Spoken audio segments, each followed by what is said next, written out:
Hello everyone, I'm Grandmaster Kevin Go. Thank you for joining me today. And yeah, today is kind of uh, something that's not related to chess against COVID. Uh, Obviously, we have a very important match coming along tomorrow, and that's something that we will elaborate a little bit more going forward. But yeah, today I'm kind of I just want to do a little bit more relaxing, and I'm choosing to do that by looking at an old friend of mine, International Master Mok Meng from Malaysia. Obviously, we go quite a long way back since I believe the early 2000s. I think we played our first games. I think in the in the JB Open Rapid event. So that was my first encounter with him. And then after that, we played many games, be it in Merdeka or in Singapore versus Malaysia matches. So I'm very familiar with Mok and his very unusual and quirky style of chess. So today I think he's doing for the first time a simultaneous exhibition on Lichess and he's doing this. I think his academy is called Intelligent Minds. So we are here right now. I think some of the games have moved very fast. I think his opponents have also played too quickly. I think so. I'm playing them. So let's get down to it. So I saw two games where I am Mok has his heavy pieces on the seventh rank. So let's check out this one against Jaren 2222. Sorry, sorry to interrupt. Do you have like uh, streaming link so I can share on my Facebook profile, something like that? Yeah, sure. I'll type it out in the chat. All right, thanks. Just give me a second. I want to share with my friend. So they want to watch you beat Master Mok. Yeah, maybe my friends wanna see me playing with. I am. Sure. Let me send this in the stream. In the chat. Thanks. Done. Yeah. Which GM Sure. Let me send this in the. I mean, how do I share on Facebook? You just share the link and they will, or you can go to my Facebook and I'm doing this. I'm doing a Facebook live now. So I see that the first game has concluded very quickly. What's on Facebook? Kevin, is it Kevin Go? Yeah, do a search of my name. So I can open Facebook, right? Okay, do me a favor. If you have any questions, just type it out in the chat. You're actually live now. I see you. Yeah, you're actually live now. So. Mm-hmm.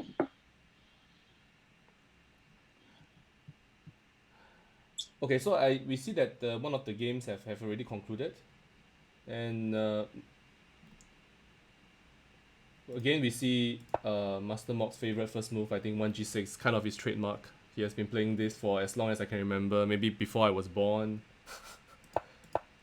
And yeah, playing this Gaganidze variation of the modern is kind of his specialty. He knows these lines very well. He has played against many GMs in Olympiads, in events, in Asian events as well. So I think early in the opening, I think already. Yeah, I'm trying to figure out what's wrong with bishop takes d4. Is this not a free pawn? I mean, ed5. So let's take a look.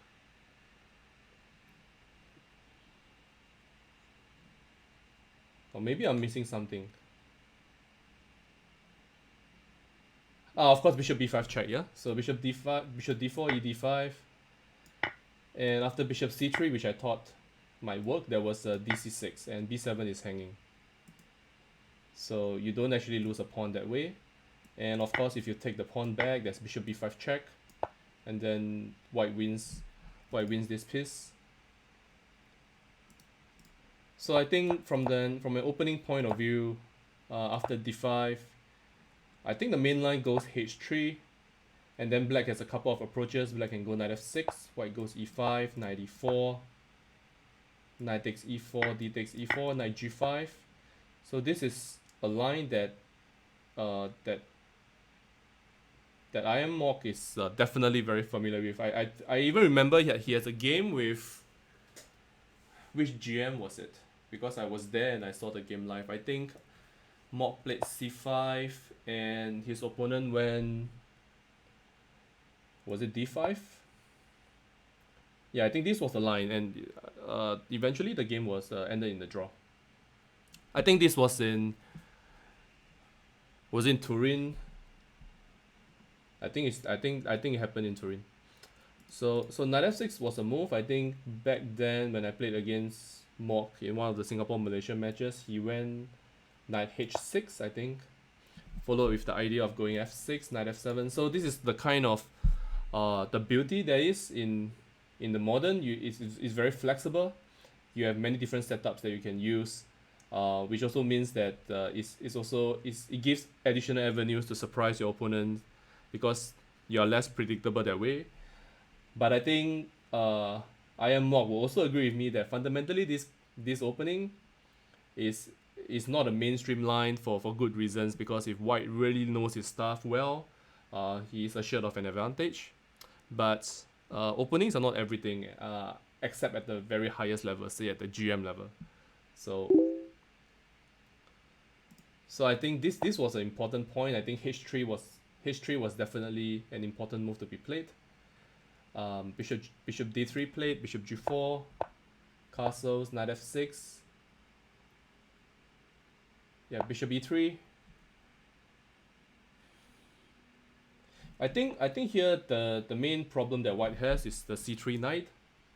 He would really want to, say, reroute the knight to, for example, the e2 square followed by c3, maybe this, to sort of reinforce the ideal center, the central pawns on e4 and d4. Yeah, and black makes it difficult for him to do so. So, for example, if white goes e5, let's say knight d7, I guess, h3, bishop f3, queen f3. Yeah, maybe, I don't know, maybe white is still a bit better here, because he actually has time to go knight e2 and c3. So I think maybe this position, I'll hear from the master himself later, but I feel like e5 is the way to go. It's more consistent with the overall approach against this Gaganidze pawn structure, very similar to the Caro-Kann, except that black has fianchettoed his dark square bishop, so putting his pawns on on the e5 and d4 squares kind of makes sense to limit the dark square bishop. So I feel like e5 should have been played. Bishop e3, d4, bishop e4. Sorry, knight e4, knight e4, bishop e4, castles. Yeah, b4 is a tad ambitious, I think. Probably c3. Just c3, keeping things solid, followed by h3. Or maybe just h3 immediately. Yeah, I think so. I think h3 immediately after bishop f3, bishop f3. White has the bishop pair, but the position, black is very solid. I think white has a tiny advantage, but it's not that much. But b4, I mean, it's also interesting, I think, to sort of ever, stop black from ever considering c65. But let's see how. Okay, but here, I mean, after d5, d5 is a blunder. That's for sure, because firstly, the a1 rook was hanging, and then secondly, I think knight f6 was strong because now there's a fork. of the on the e4 bishop and d5 pawn, so black wins a pawn by far. And in many cases, I think this is preferable to taking the rook. Like some might wonder, why don't I just take the rook? Because it's a clean exchange, and the reason is because after queen takes a1, there is a fair bit of compensation here.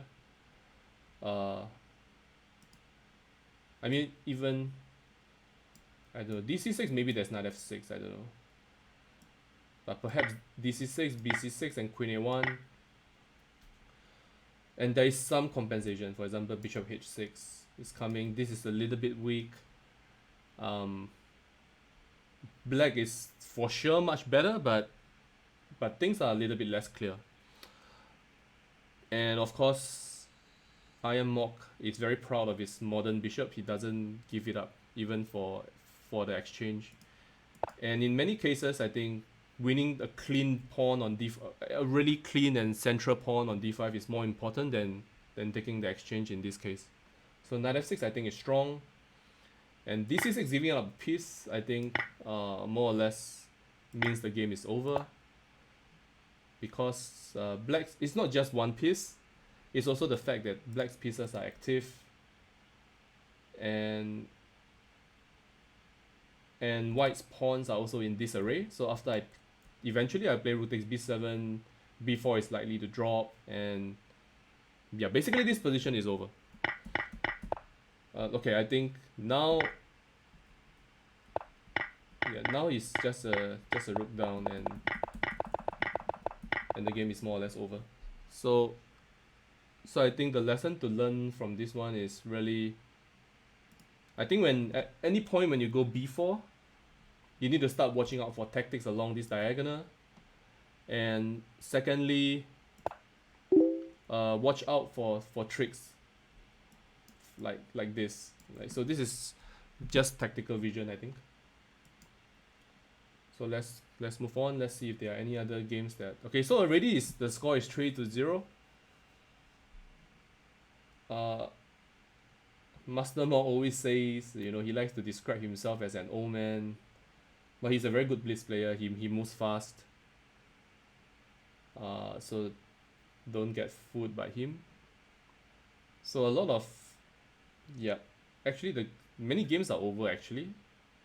1, 2, 3, 4, 5, I think, against Joshua. So let's take a look at against. So I just saw a nice tactic, rook f8.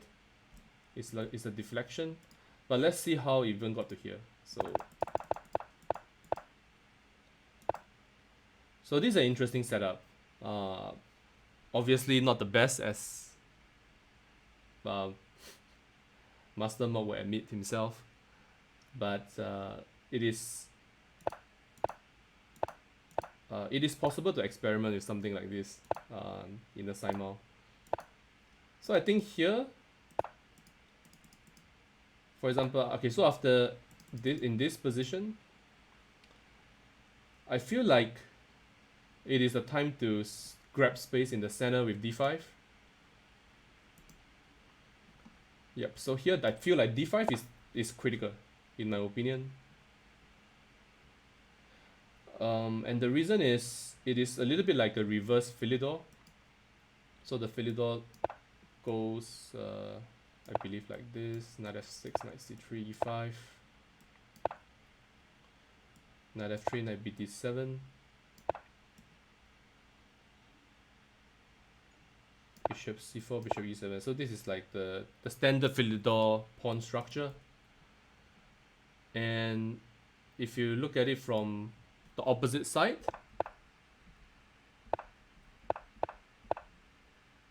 yeah, here actually I will argue for d5 to be played.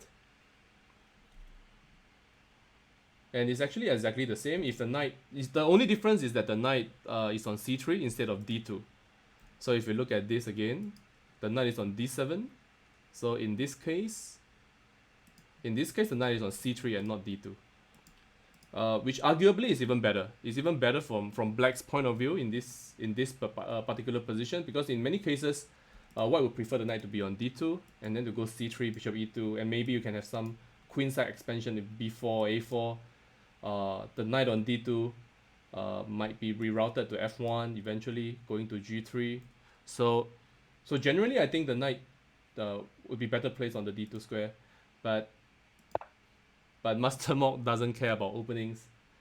He likes to wing it and just move along, uh, and play something that he feels, as long as it's positionally not unsound, he plays it. So here, yeah, I feel like this is the last moment where black has to go d5. You have to go d5 now. You have to fight for the center, because after after d6 d4, suddenly, despite the fact that white has wasted a tempo with d3 followed by d4, he is the one who has a claim on the center, arguably, like a bit more space. Black's, I mean, white is definitely still better here, but I mean, the position is not special, but you need not have allowed it. I think black could have gone on with d5. So after bishop e6 is unfortunate. So, like, once again, tactics 101, keep a lookout for tricks like this, because so far I think black has not done anything really bad. I think e takes d4, knight takes d4, rook e8 would be good. Attacking the e4 pawn. It's not so easy to defend it. Yeah, I actually prefer black's position after this, to be completely honest. How do you defend e4? Because after bishop f3, let's say bishop f3, black goes 95, and then I'm going after the bishop pair, which is kind of important. There are ideas of knight to c6, maybe c6 d5 to, oops, sorry for the arrows. Yeah, maybe c6 d5 coming up. Yeah, the knight on c4 would be a really terrible piece to deal with, putting pressure on the two soft spots in white's camp. So this would have been unpleasant, that's for sure. Yeah, I think this position is basically a one tempo up in the normal Philidor. So for example, let's go back to the Philidor scenario.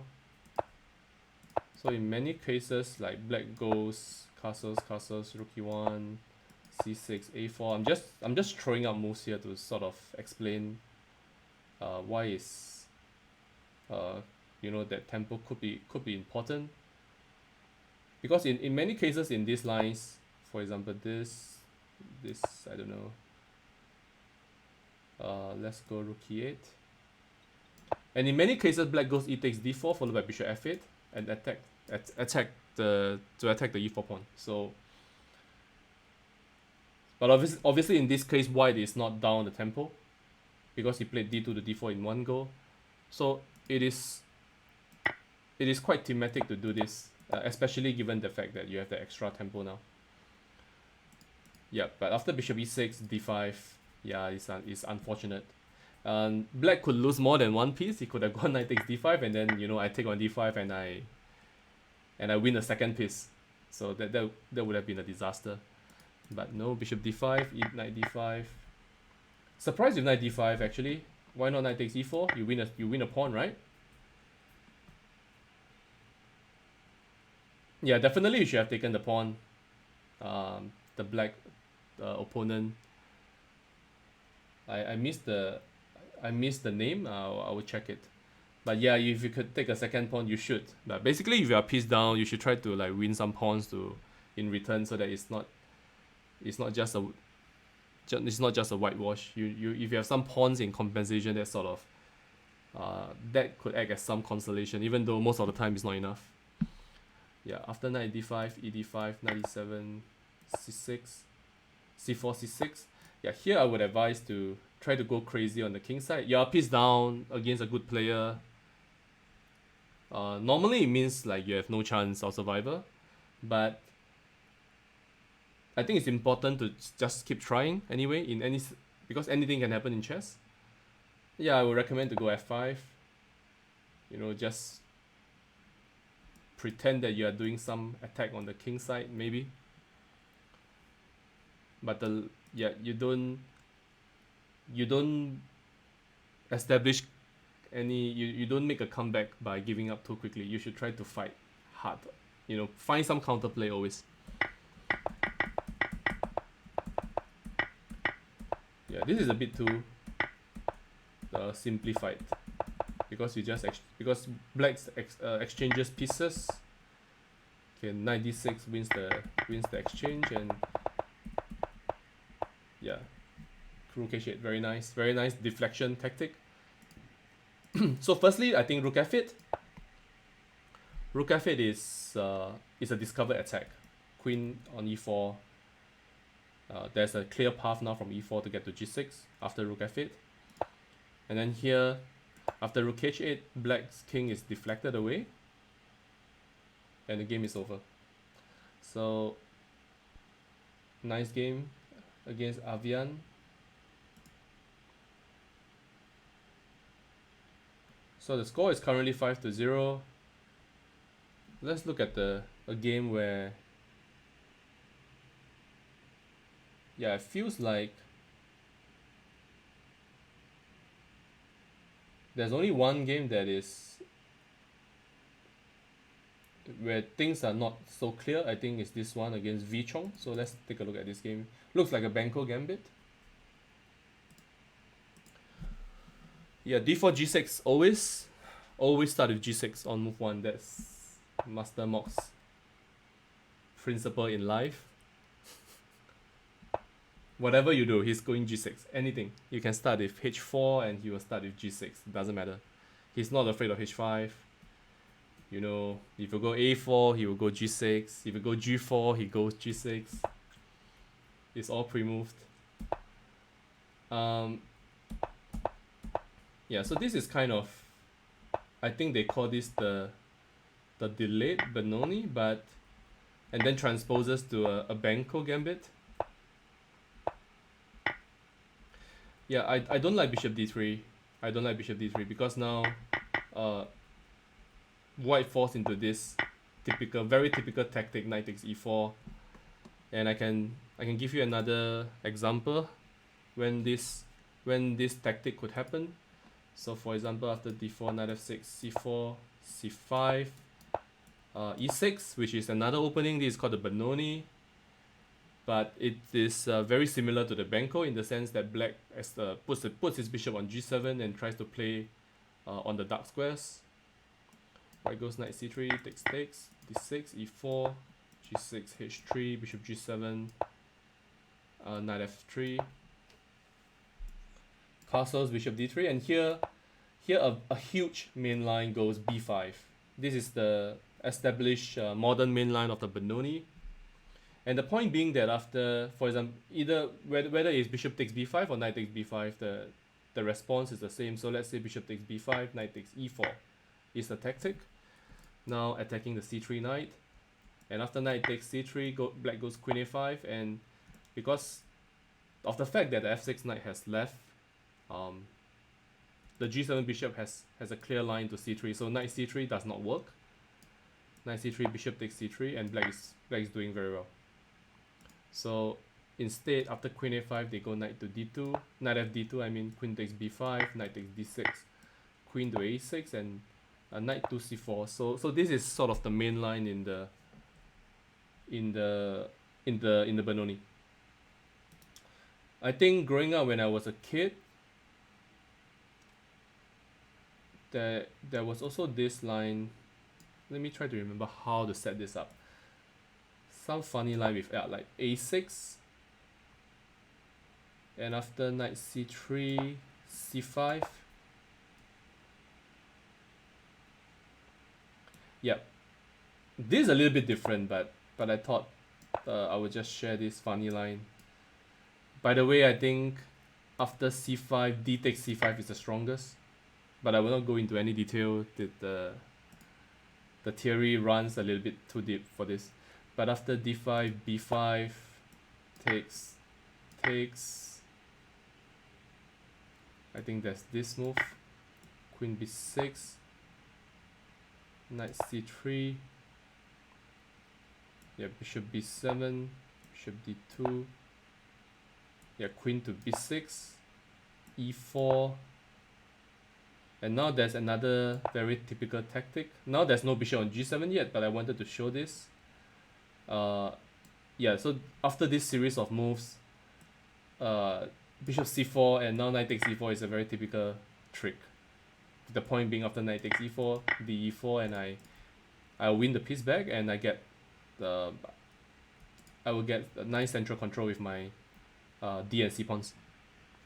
So there are all these little tricks whenever black goes, knight f6 and some c5 or g6. We understand that these lines are just a bit more tricky, and it's very possible for white to fall into these traps. So if you're a d4 player, you should try to keep an eye on these openings, because some of these lines, yeah, you can easily lose a game straight from the opening because of just unfamiliar if you're just unfamiliar with the line. Unlike Slav, Queen's Gambit, Decline, these lines are sort of solid, and generally you just make a few moves and you're fine.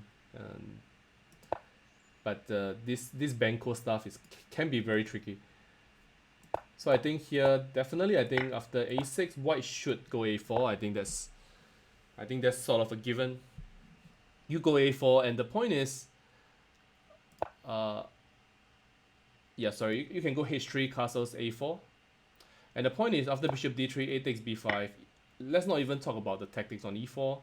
The fact that you spend 2 tempos on bishop to d3, followed by bishop d3 to b5 is already a disadvantage. You should try to delay it as far as you can.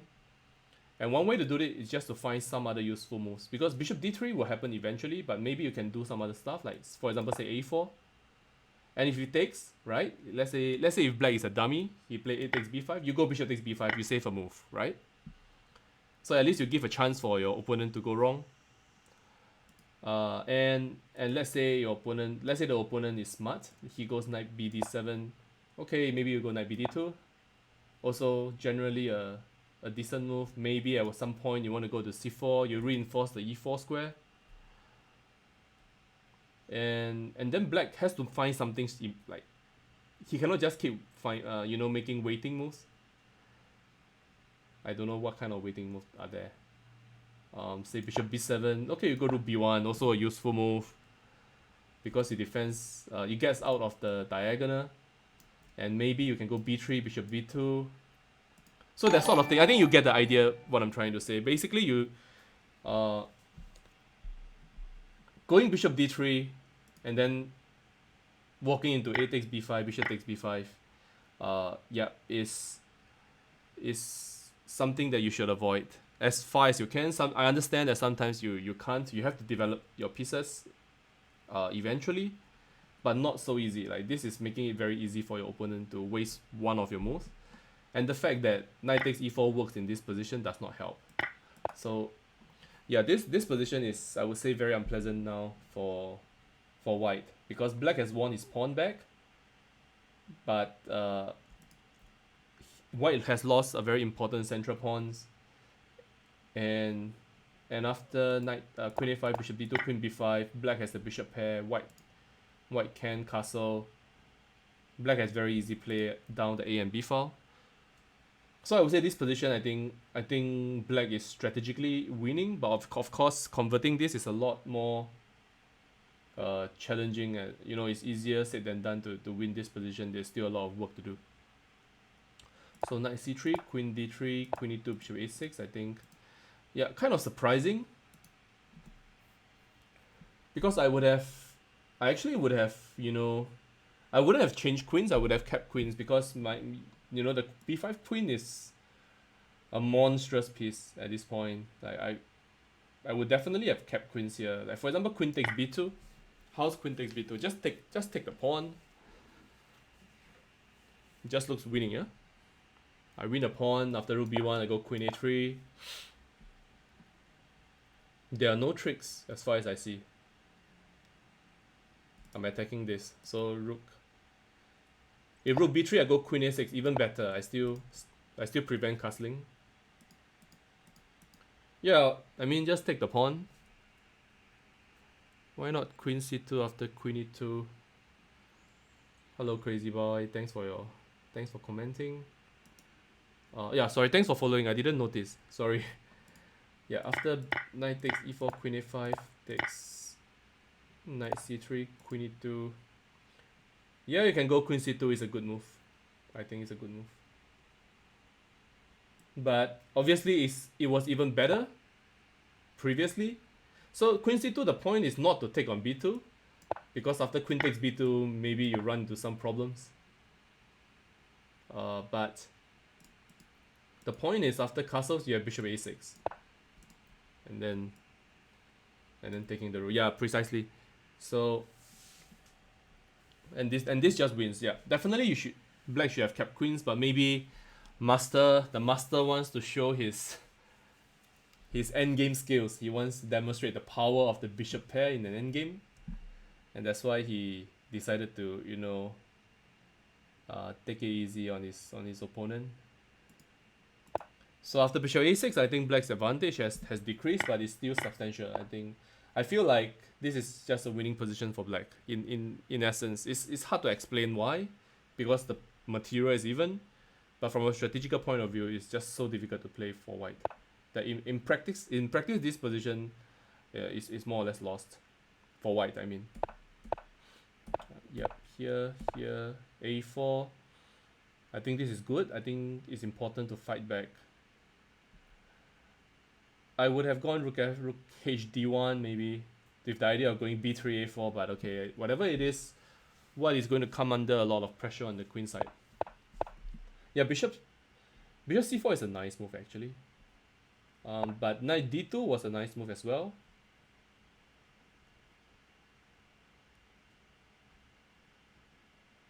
Yeah.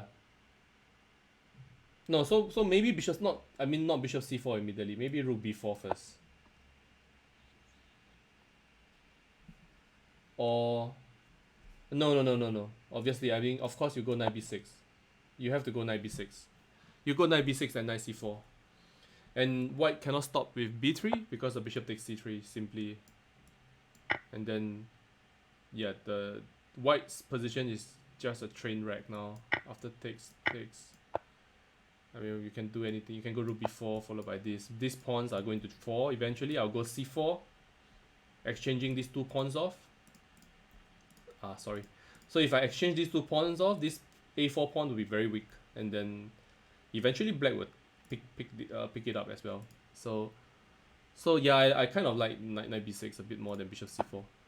Knight d2, bishop a6, rook d1, rook b4 f3, knight d5, rook a2.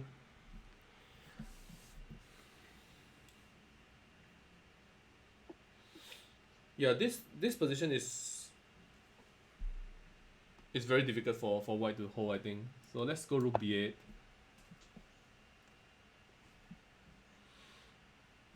Yeah, tough, very tough.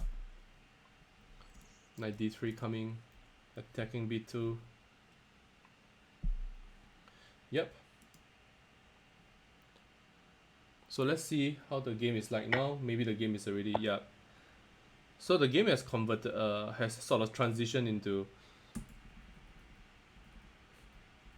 a material advantage instead of, yeah. So rook b8 was played, knight b5 takes. Yeah, I can understand knight b5 because you really want to do something about the pressure along the b file and the fact that b2 is hanging. So, but here, yeah, black wins a pawn. He has converted his positional advantage to a material one. And then d5 is weak. I'm going c4 next. The position is lost, but white is fighting hard, which is good to see.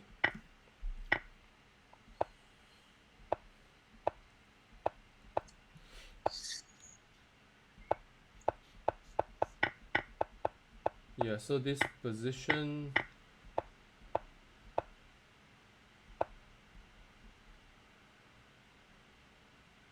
yeah, more or less over.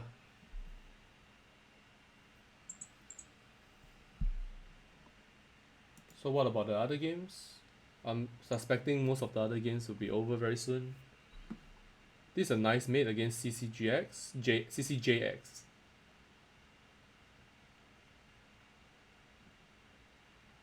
And yeah, this game against Moasno, black is a rook up, so it's not going to last too long as well. Yeah, it looks like it's going to be 9-0 for the master.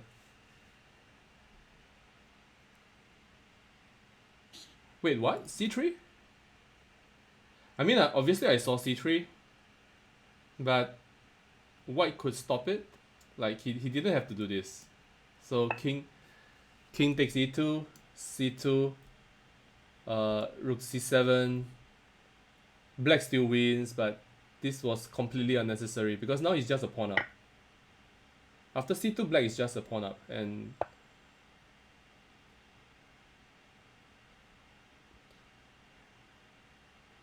okay, but I understand he still wants to demonstrate his endgame capability, to demonstrate how to win with an extra pawn. I understand. So, or else there's no good reason for for entering into this, because here, I mean, any move is just pretty straightforward. Like just rook e4 or rook e5. Basically, if you don't lose the pawn, I mean you don't lose the rook, you're fine. Rook d2 check followed by c3. Even though, yeah, there's no bishop d4, there's nothing. Yeah, position is just lost.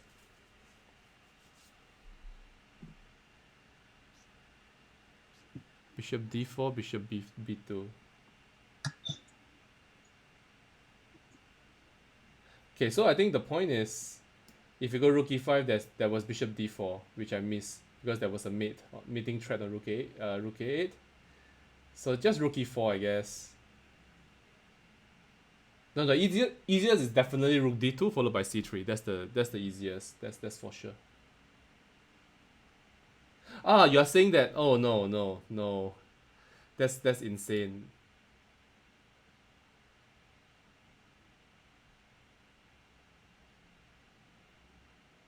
Yeah, that's insane. That was bishop d4. Wow.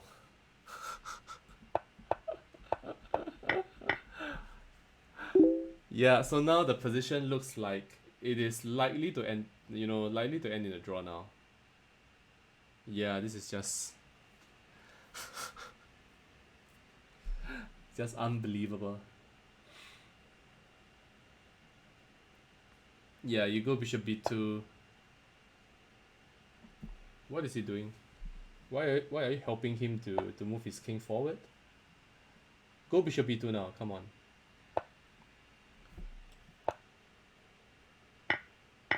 So this looks like a draw now.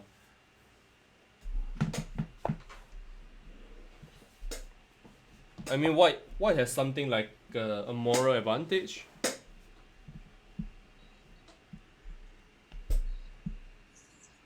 In the form of an extra exchange, but I mean, I can still see a way for white to get checkmated.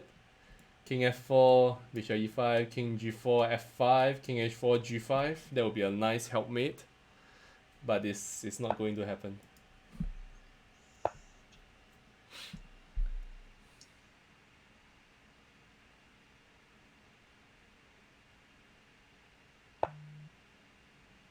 I mean, it's hard to say. Like, I would still play on, honestly. Like, if I'm taking black, I will still play. I don't like f5. I like king g5, by the way. I prefer king g5 because after f5, I think h4 is kind of annoying. Yeah, now's the time to go king g5, I think. Yeah. So rook takes e5 doesn't work because the pawn is not near enough. So takes d6. I go king f6. I catch the pawn, so it doesn't work.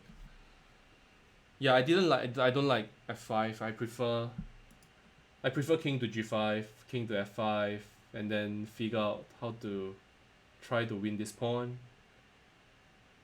Maybe here, and then king to e5, and I grab this pawn.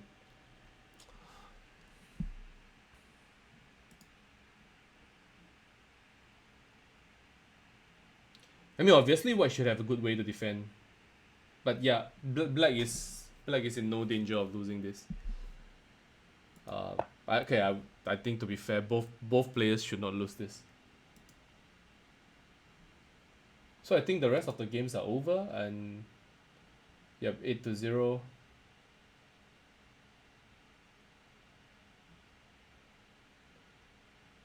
Very fierce and aggressive play. Yeah, I would say from my knowledge of Ziming, I think his style is very aggressive. I think very tactical. He likes to adopt a very direct approach, and doesn't care too much.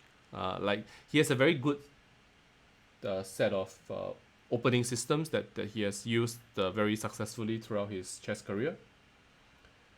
So I remember that in the Istanbul Olympiad in 2012, he had he had a really stunning score. I think he started with 3 out of 4, and out of the 4 games he played 3 2600s. So he beat Lok Van Vili, and then he beat somebody from Egypt, I think. I cannot remember who, but I was it Amin Basim. So yeah, he beat a couple of really strong GMs. Hi, how are you? Thanks. So it looks like this Simon is not going to last too long. I think just one game left, and when this game is over, we will let uh, Ziming say a little bit about the games, and then that's it. Yeah, how is this game looking like? Because oh, sneaky guy. He's hoping for rook h3, bishop h4. I tell you what is going to happen. I think it's going to happen. He's going to walk into it. He has 2 hours against like 1 minute. So I think he's obviously it is not his fault. I think it is more of a it was a tournament settings, and then there were only 8 players, and then he won the game so quickly that he has so much time left. Yeah, so rook h3 bishop h4 would be terrible for white, obviously. So the only move, more or less, you have to go h5, and then probably I will take this one off. I go h4, bishop g3. Yeah, black suddenly okay, h5, good on him. He saw the trick. Yeah, good on V Chong.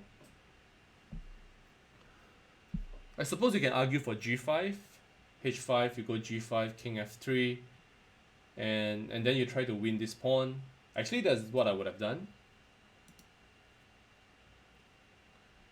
So I was saying after h5, I would have liked to keep my pawns intact. I would have gone g5 here and here. I'll be a little bit scared of this h pawn, but if I get in g4 and bishop e5 and king g5, I might win this pawn. If I take this pawn, then I still have my connected plus pawns. So I feel like g5 was best.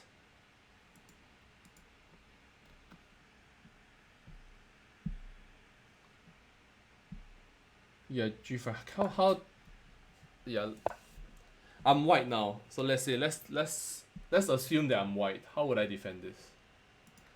Let's flip board.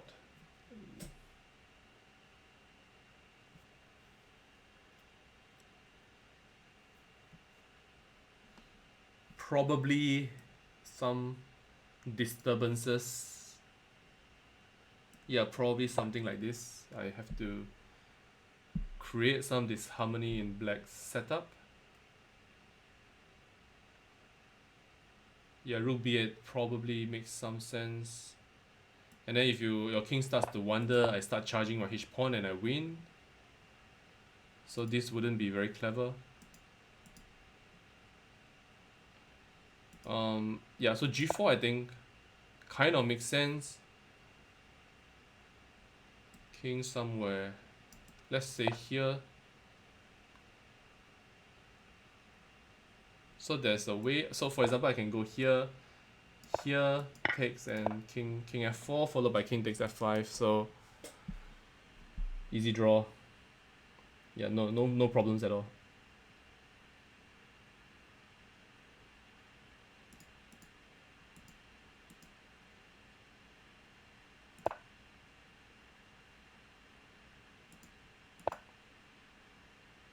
And if bishop e5, I go king h4. And these pawns are kind of stuck. Because you want to put these pawns on light squares so that the dark square bishop can control the squares that the pawns are not controlling. So the last thing you want to do is to make a move like this.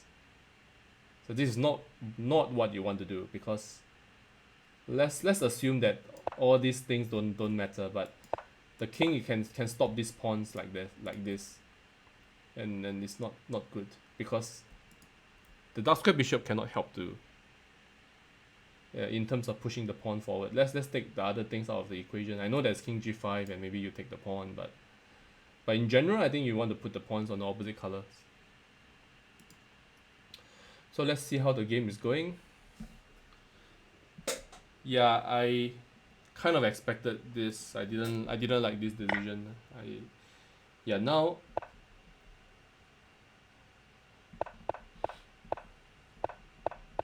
yeah, looks like a draw, yeah. So what was he trying? If rook takes f5, what happens? h3?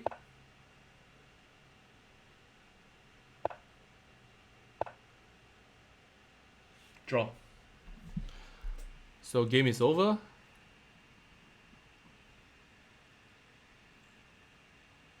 I make two very bad blunder. One blunder is against Max, blunder a rook, and against Vichon, blunder another rook again. Oh gosh. Which is the game against? Which one is Max? Or Max Lee, yeah? Yes, I blunder a rook as well, but luckily I still won. So I like to give rook actually. So you don't like rooks? Yeah. Maybe it's while everybody are still here, maybe why don't we do some analysis here so that tomorrow no need to do analysis. Everybody okay? Since we still got time, why don't we do analysis together with the Grandmaster Go? So because we can grab Grandmaster's knowledge as well. Oh my god, rook h2. Oh my goodness. How do you see all the games now?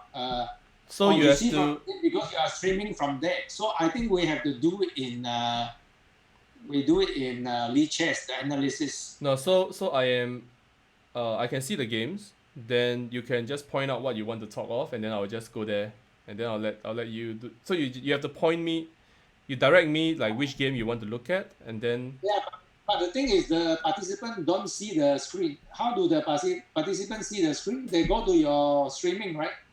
They can either do that. Yeah. There's no good way to do this now. Yeah, if you want to do an analysis, it's a bit tougher, like that. I think the only way is to share screen, right? We know you can't.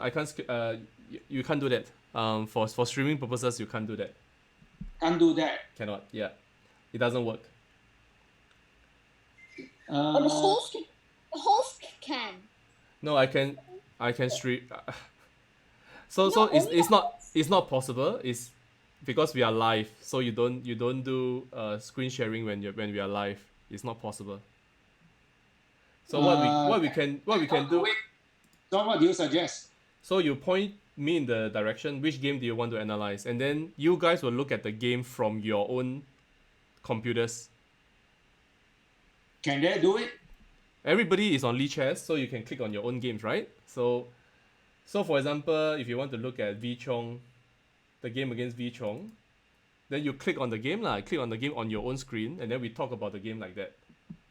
Okay, never mind. Yeah. I think I know what to do. I will invite the rest of them to come in to see Lee Chong's game. Please don't do that. I got my soul confused. I will invite them to come. No, they can click what? They can click on the games themselves. They are already in the Simul. No, I get so confused when I do that. Anybody can. They could have clicked on the games I think themselves. you can come in also, Grandmaster. You come in also. Then later on your streaming, you just comment. Then you know where we were stopping. You mean what? You are going to create a study or what? Yeah, I created already. So far, CC Jax, V Chong has come in. The rest of you, Okay, that works. Tell me your. Okay, show me your study. I didn't get it. I see it. Okay. you have to be online to get it. Joshua see. is already in. Who else is in? Jaren is already in. Who else? Who else? Please, anybody? Okay, okay, in already. So I will go through the game now. For those who want to come in, please let me know, okay? On Zoom, just let me know that. Ask me to invite you at the WeChat.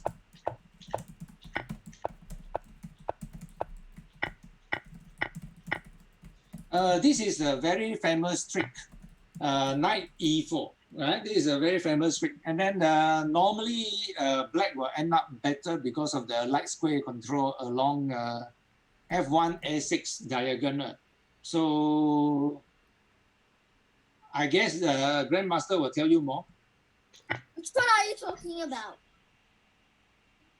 Are you in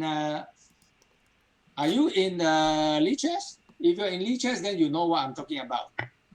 Yeah.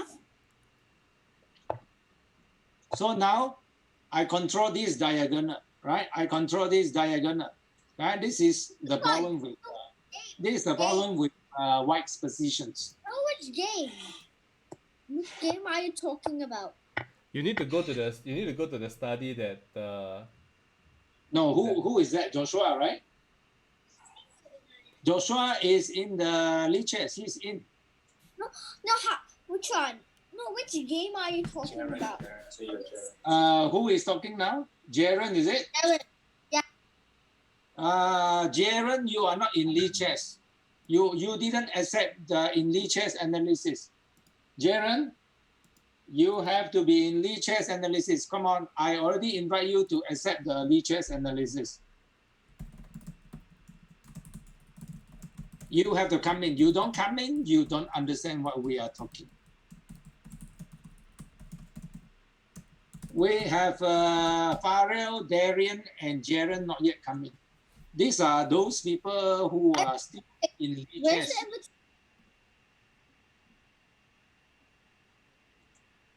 Who is talking? Jaren? Can you please accept? Else you won't be able to see it. I think I did play some mistakes, right? Because you know, I'm a little bit confused with this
Hello guys, I'm back. Sorry for the minor interruptions. I'm going to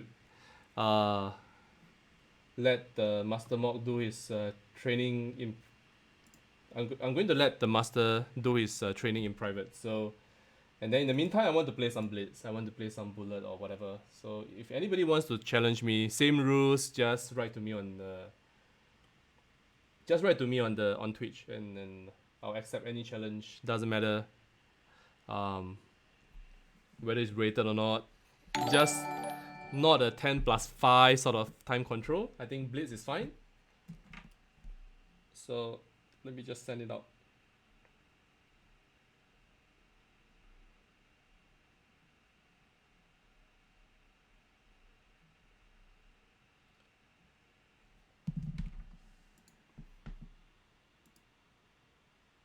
So I'm going to just yeah, I think that's the challenges are coming now. So same rules. If I don't recognize your user, you should leave a message on Twitch. I see Jonas Hacker. Is it the same guy I played? I think he is. So let's do this.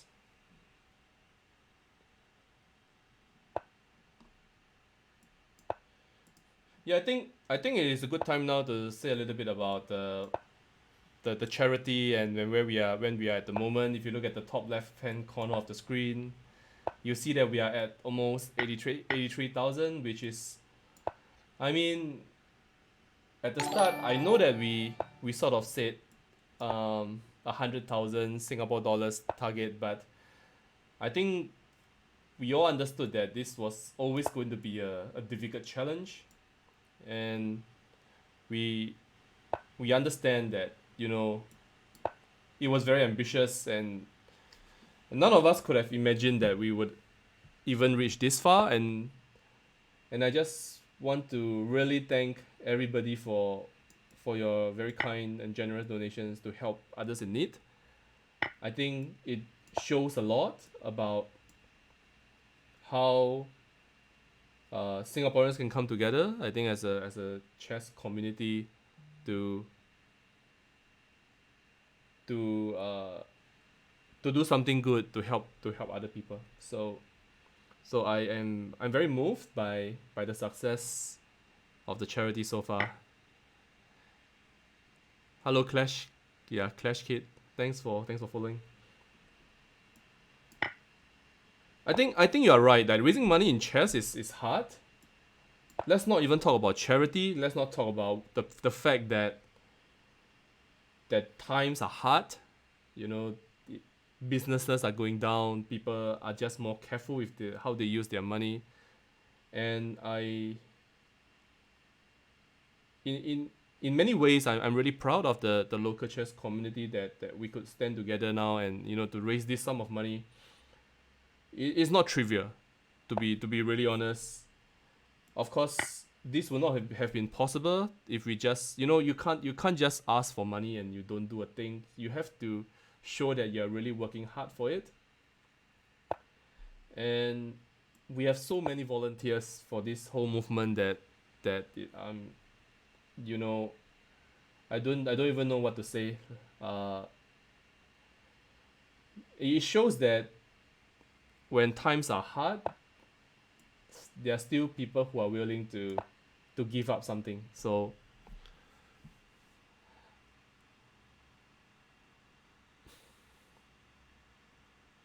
but I think at the same time, we are all not doing this, you know, as part of our usual life. This on top of our daily work, and at some point we have to stop. And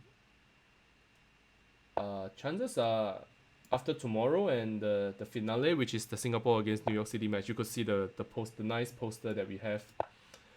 And after that, I think we will more or less be stopping the charity initiative. Of course, everybody is very welcome to continue to donate to Lakeside Family Services.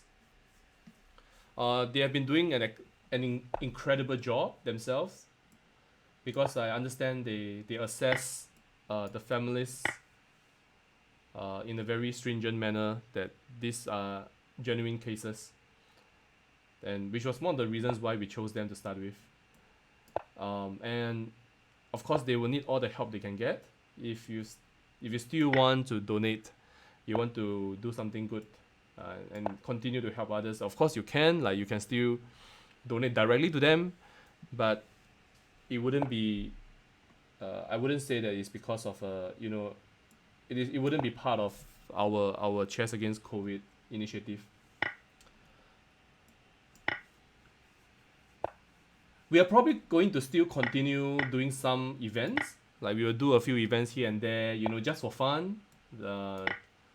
Something light, something fun for all the volunteers who have contributed. Thanks for the game. I think you just blundered e5, I think. So that's unfortunate, and then after that things went downhill. So here you should have gone bishop takes e5. And then at least you get a couple of pawns for the piece. But okay, I mean, black is better, but there's still a lot of chess to be played, I think. Still not lost.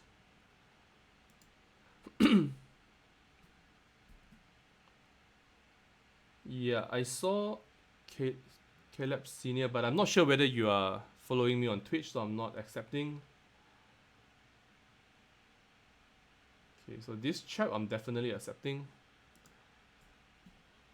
because I recognize him.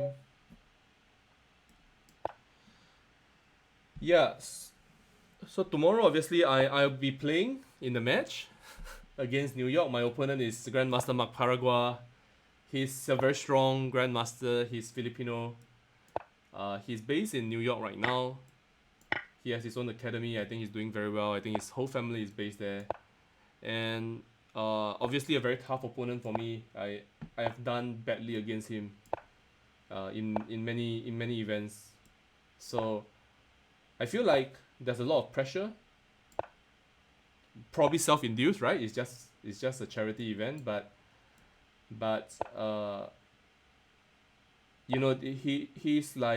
he's a really tough opponent for me. That's what I wanted to say. I hope that I can improve my record against him at least.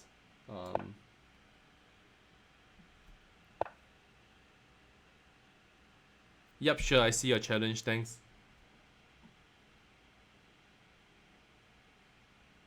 Yeah, what am I doing with f3? Let's go h4, I don't know. Yeah, so tomorrow we are playing the New York City. They are going to be fielding a really strong lineup. I think in the women's section they have Irina Krush, so many times American national women's champion. They have Carissa Yip. They are a very promising young female player from the US. I think she's just 16. So many intriguing lineups. On our side, International Master Li Ruofan will be playing against Grandmaster Krush. And this will be a nice lineup actually, because they played before. So they had a match before. I think it was in the World Cup some years back. And Irina won in the Armageddon, the very last game of the match. So that was a fascinating event. It was very exciting to watch. Obviously very disappointing because we were all rooting for the Singapore player, but eventually it didn't work out. But she put up a hell of a fight, that's for sure. Yeah, I've been a little bit loose in the way I'm playing this game, so let's just develop my pieces. What is an opening to learn for a beginner? I feel like you should have some basic understanding of 1e4. So as a kid, like, that's the first go-to line. You go 1e4, black goes 1e5, you play knight f3, black goes knight c6, and then you go bishop c4, and then you kind of understand how to put the pieces. I mean, Lichess 1400. I'm not even sure what that means. You know what how that translates to a real rating, but yeah, but I would say that this is what I would, you know, you can get like one of those basic opening books, encyclopedia books. I think there's stuff like Nan's chess openings, which is really old, but they have a lot of information there.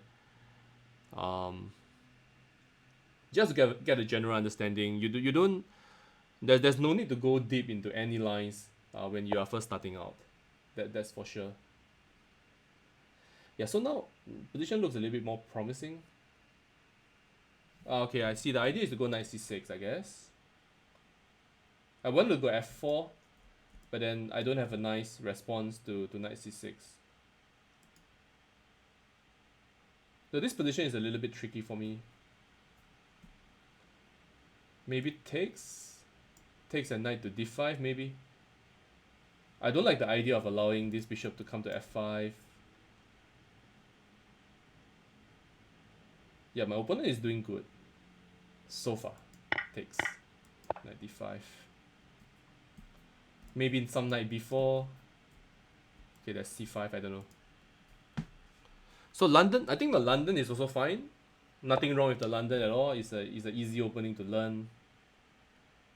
But if you have been following my stream, you understand that not something I would advise for young players. Let's make a funky move. Let's play knight to e. No, knight to e3. That's queen a2. You got to be careful here.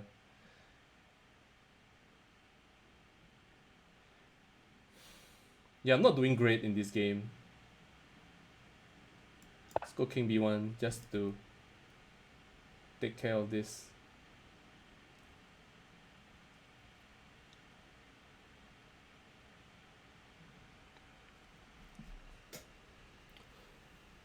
Yeah, this position is not great, but the good thing is that I have there's 3 plus 2, so there's increment. That's like the best news of the day.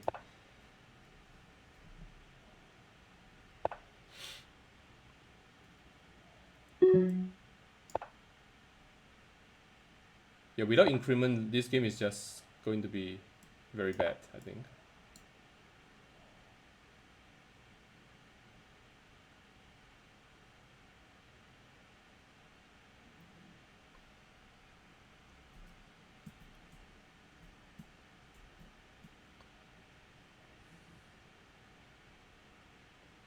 Yeah, so 82,000, I think uh, I would say that it is pretty much overwhelming for all of us to realize the, you know, to be able to hit this target. I think we are all very very pleased with the results.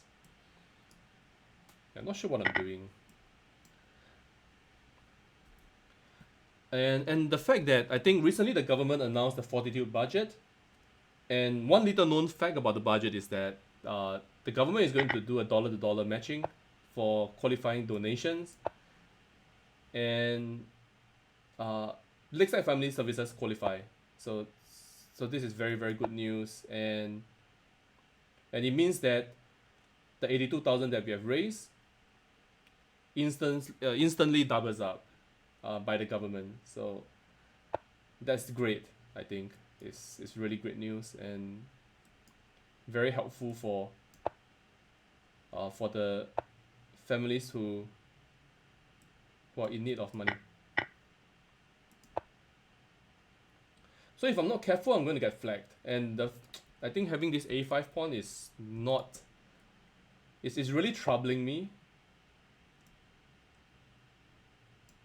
Let's go b4. I don't know. Yeah, I don't like this move, but I don't see how I can deal with it.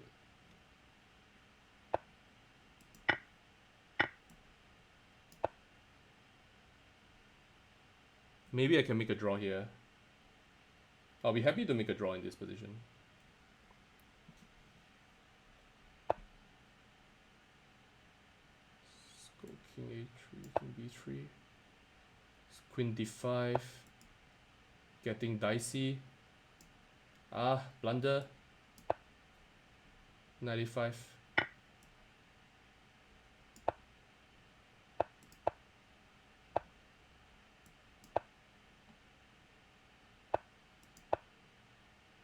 Yeah, I'm just lost here. That's bad.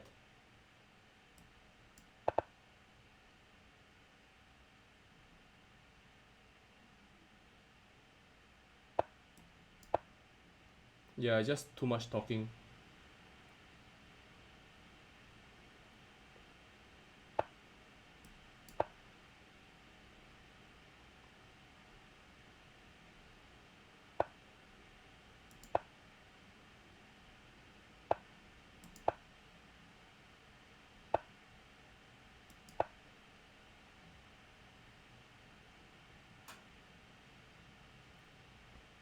Yeah, the fact that there's 3 plus 2, he missed the fork. Was there? I didn't see. I didn't see that there was a fork wherever that was. I didn't see. To be really honest.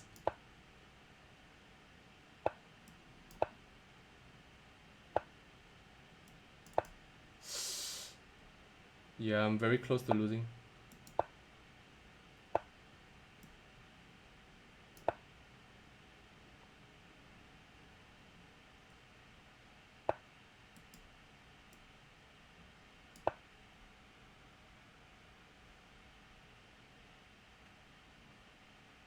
I'm just getting crushed here. I don't even know how I'm surviving.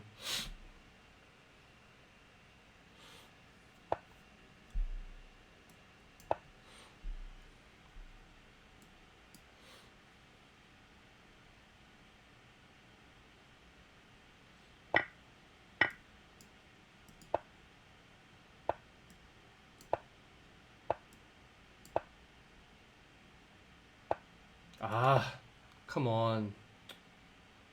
So annoying. Wait, what?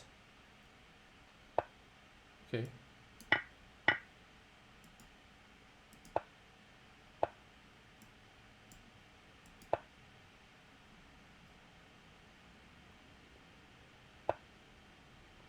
Feels like he's panicking a little.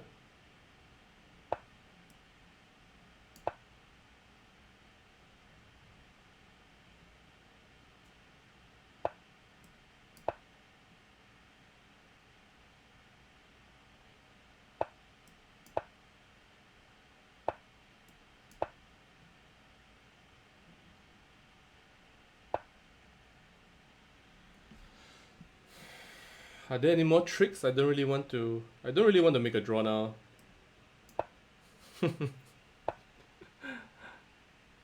Yeah, are there any tricks? C4. C4 is too much, right? No draw. Okay, draw, fine. Yeah, that was a tough game.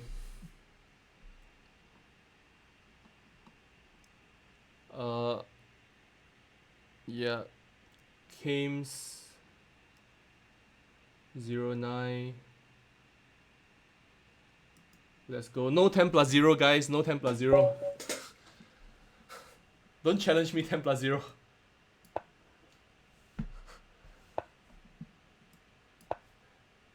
It's too serious. Like, if you play 10 plus 0, it's just too serious.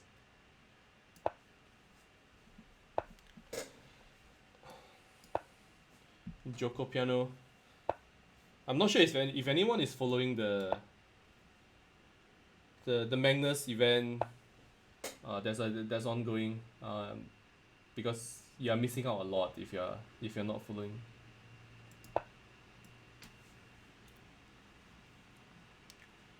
Hi, Prof Morozov. How's it going? I think I saw your challenge. Yeah, let's play in a bit. Sure.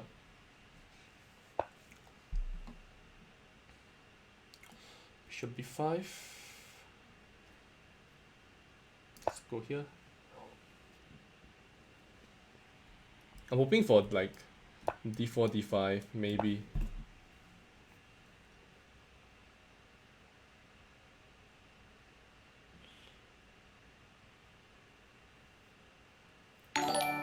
We have a pretty good idea who the guy is, yes.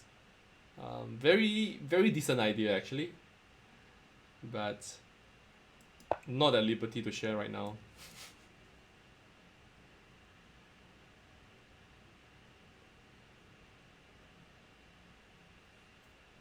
I think not yet, but we also have a pretty good idea. Not me, but some other guys. They are guessing.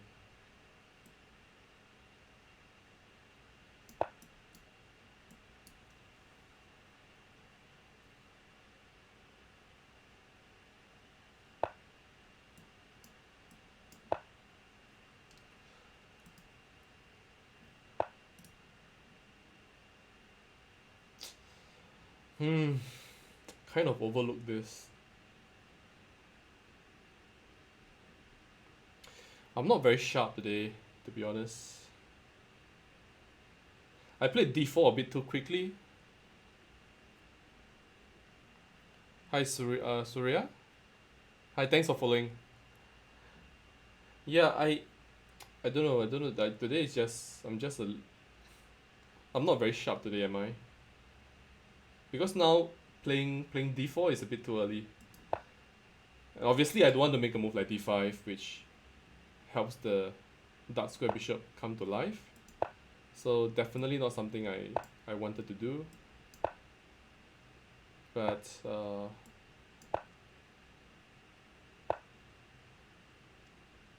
there's no going back. I'll go here. At some point, I hope to be able to play f4, but that gives away the e5 square quite critically. Not sure about c6, to be honest. Let's take this pawn off. We need to. I have to remember that there is no increment, so I have to play. Yeah, I have to be mindful.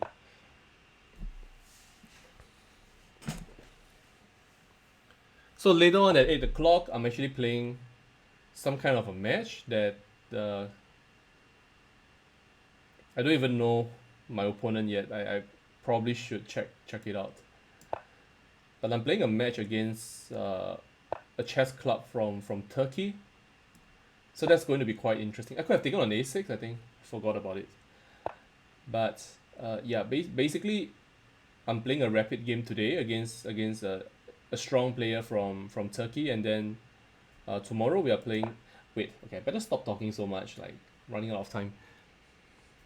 So then tomorrow I'm playing Mark Paragua. So tough days.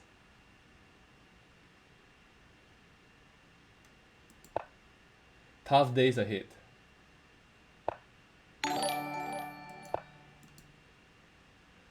I have to give away. Okay, so I have d6 under pressure. I can give a4. I don't care. I don't give two hoots about a4. You can have b2. Take it. Take it and go. Take it and go. Take d1. Take it and go. I'm just kidding. Don't take it. Okay, he got frightened.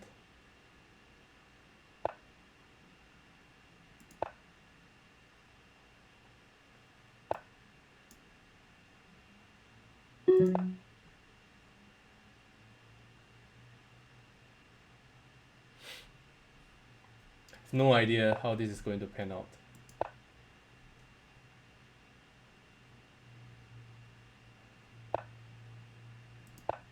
Just going to try to scare him, I guess.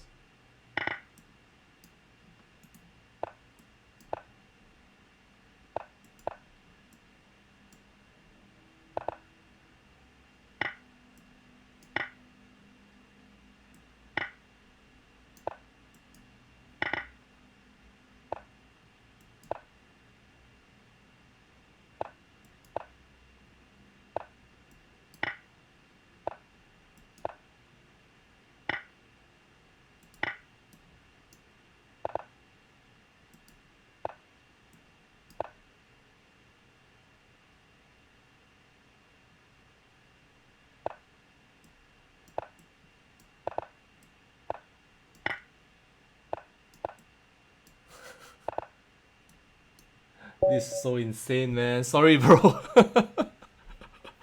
I totally should have lost this game. Sorry, man. Yeah, I don't know what happened in this game. I just got at some point I think I have a small advantage and then it just went out of control.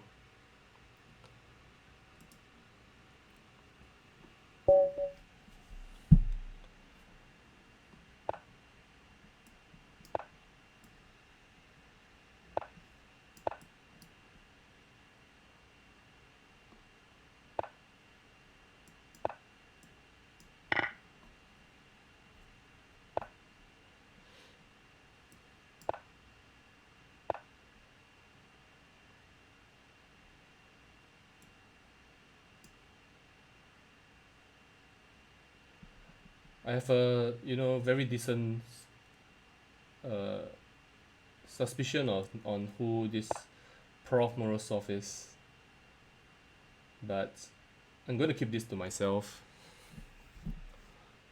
I mean, first of all, could I just take everything and then play bishop takes d4 or what? Let's go queen b6. I don't know if I'm not really sure how good this is.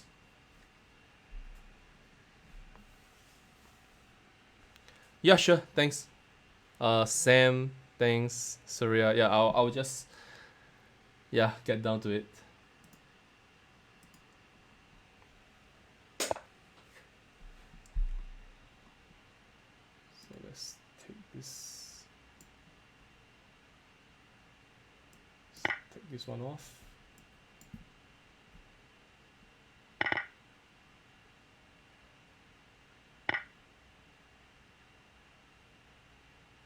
Just castle maybe? Or rook d8. Choosing between castles and rook d8. I mean, obviously black should be fine now. Wait, what? I wanted to play rook d8. Castle was a mouse slip, but okay, whatever. And now I'm regretting this because obviously I should have taken on f3 first.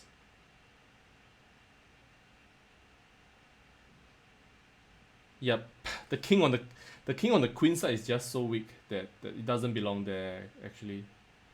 So not very clever. Not clever at all.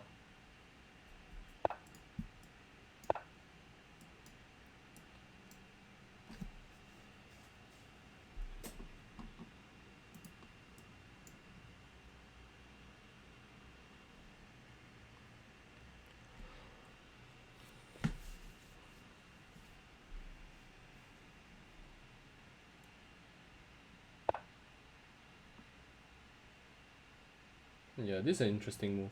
Knight d3. Sort of refraining from any exchanges, keeping the space advantage. f5, e5. I don't know. I don't really like it, but it is too late to regret. I will. Okay, someone is teaching me a lesson. Oh, someone is going to teach me a lesson.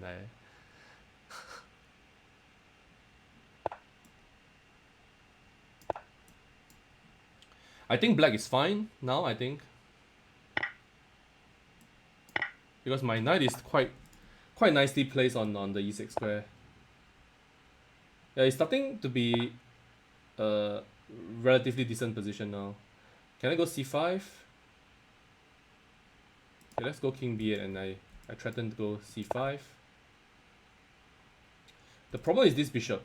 How do I get this out? And if I go e6, then I deprive the the e6 square for my knight. So I'm going to go knight c7, knight to d5, maybe e6, bishop to f8, and then the bishop comes out to play. And then I hope that it works out. Who knows? Bishop f2. Let's go e6 now. I need to be careful never to allow a knight to come to d6 under non-favorable circumstances. So now I'm threatening knight to b4. Maybe I take on a2 now. Yeah, let's go knight b4.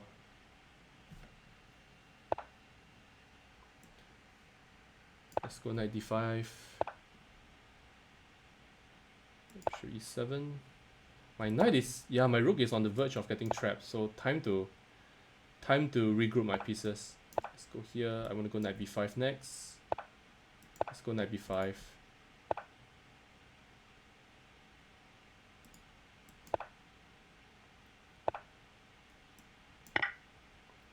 Okay, finally I tricked my opponent. I mean, it's not even a trick. He just blundered.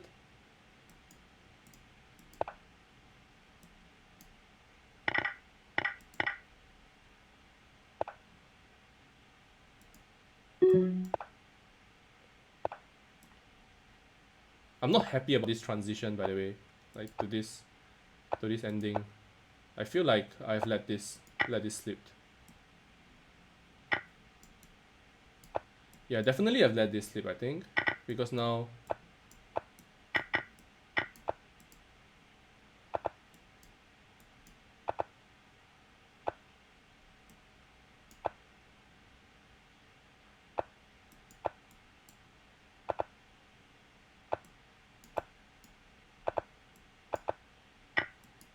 ah, come on.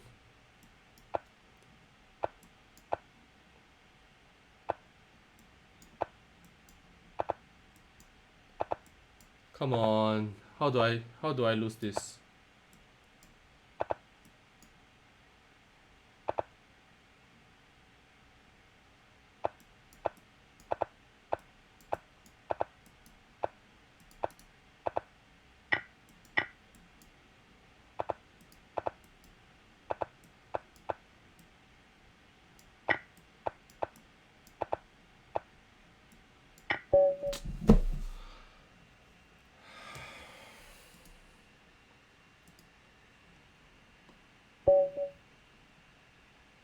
Yeah, I'm really annoyed with that one.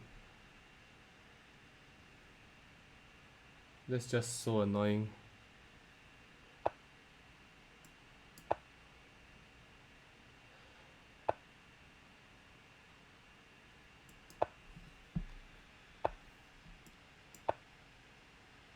I think it's fine to get flagged. Having mouse slip is part and parcel of the game, so it's like there's nothing, like my opponent didn't do anything wrong. It's all fair. And at the end I think I was even winning. But it's just, you know, just felt a little bit frustrated with that.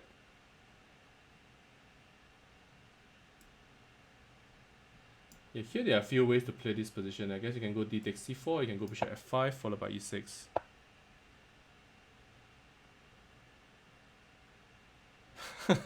Made you rage quit. No, I didn't rage quit. Like there's a long queue going along. So you need to be fair to others.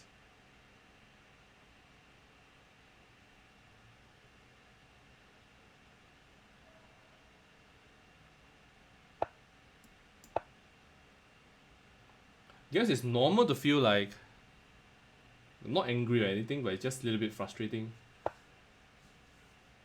Because I thought I did a nice trick at the end with h4, and then finally I'm winning, and then I just move too slowly because it's difficult to move a knight. Like generally in bullet, I'm using Razor Mamba, so I don't even know.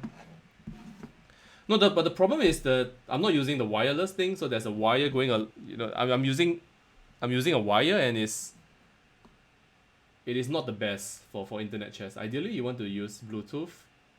I think, in my opinion, like so that there's no restriction in the time in terms of the movement. But it is a very small factor when it comes to, at least in my opinion, that it's not such a great factor when it comes to moving fast. So fundamentally, you need to think fast. I think not your hand movement is just a part of the process.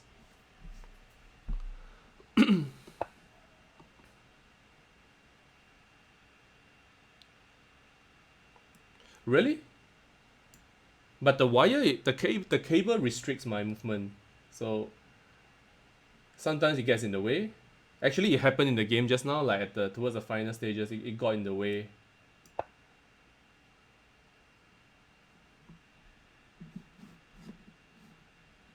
Or maybe my movement was just too dramatic.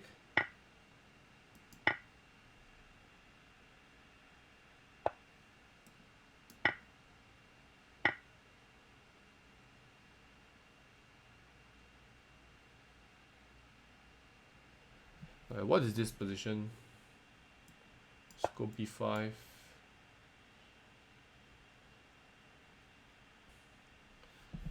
Like, I think this position is just equal. I think morally I have the better bishop. Okay, now I just take the pawn. Was this a mouse slip or what? I suspect this was a mouse slip. Maybe he wanted c takes b5 or c takes d5, one of it.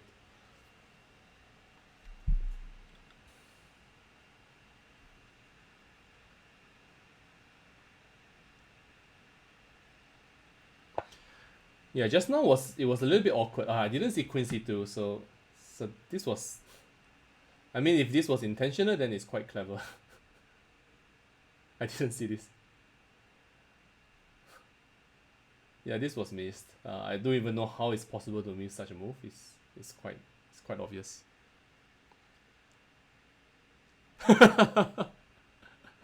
Yeah, but okay, you found a nice response, you know. So now queen c6. Yeah, position is a little bit dry.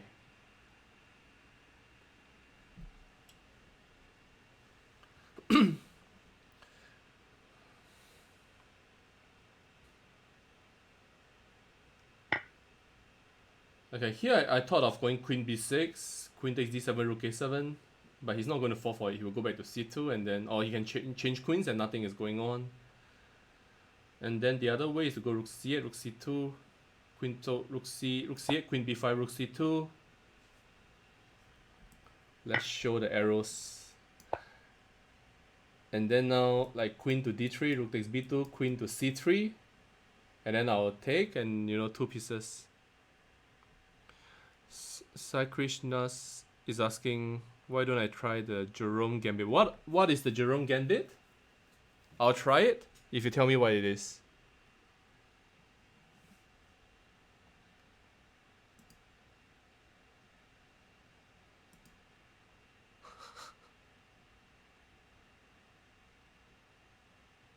Really?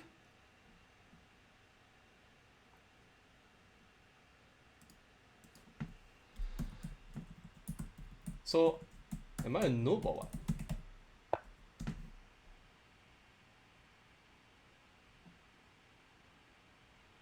Okay, in the bit.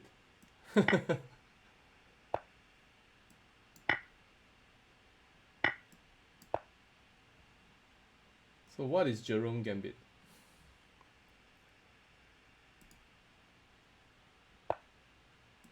It's on Wikipedia. What the hell?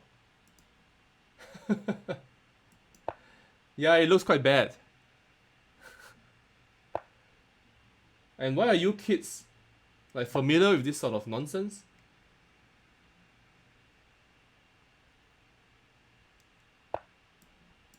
I know the Halloween Gambit, I know the Chicago Gambit, but never heard of this Jerome Gambit. Never heard of it.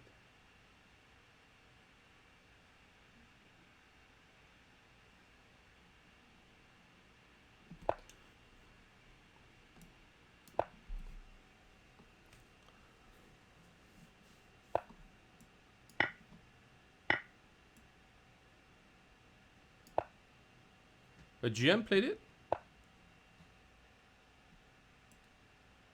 It's not nonsense? Seriously?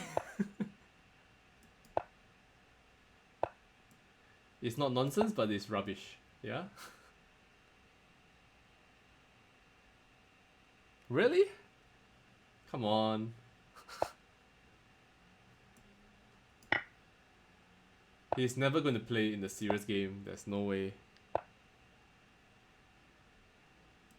I'm sorry to offend all the Jerome Gambit fans out there, but it's it hardly looks like a good line. Let me give some checks and force the king out. Okay, now queen d1 is mate. Okay, but he's never going to play against a strong player, right? I didn't say I'm going to play it, right? Did I?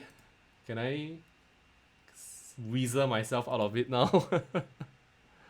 No, you just lose a piece. There's no real compensation. I'll allow Surya to play the Jerome Gambit. Would you like to play it, sir? I'll be happy for you to play. Let's go c6, d5. Thanks for following. Goi 2. c6. Bishop g4. Yeah, the knight doesn't want to be on c3 in this structures. He wants to be on d2. Bishop d6. Castles. Yeah, sure. Send me a challenge.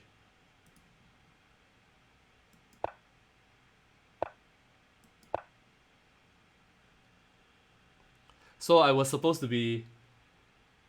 I promised my friend to do a stream for his simul, and then it became a full-blown training session, and I thought that it was a good time to leave the stream.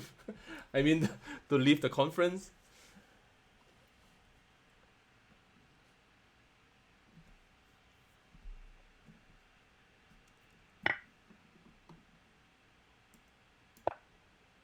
So I don't want to help him play knight takes e2 and reinforce the d4 pawn with c3. So I'm not taking on e2. I suppose I can go knight e4. Knight takes e4 de, and then I take on d4.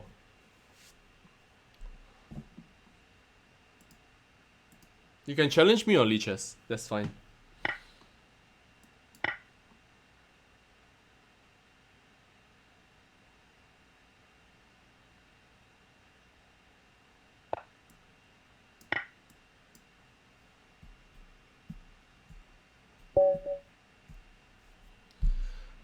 Yeah, that's surprising. Like, why would you resign? You could play on a few more moves. I think just a pawn down. Hush the Great. Let's go.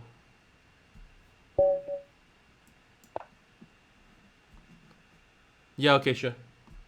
I see it.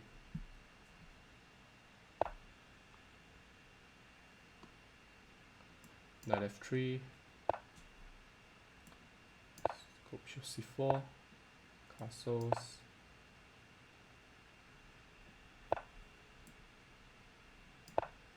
d3. So yesterday's game, I think, between Magnus and Hikaru, I thought was quite interesting. Like,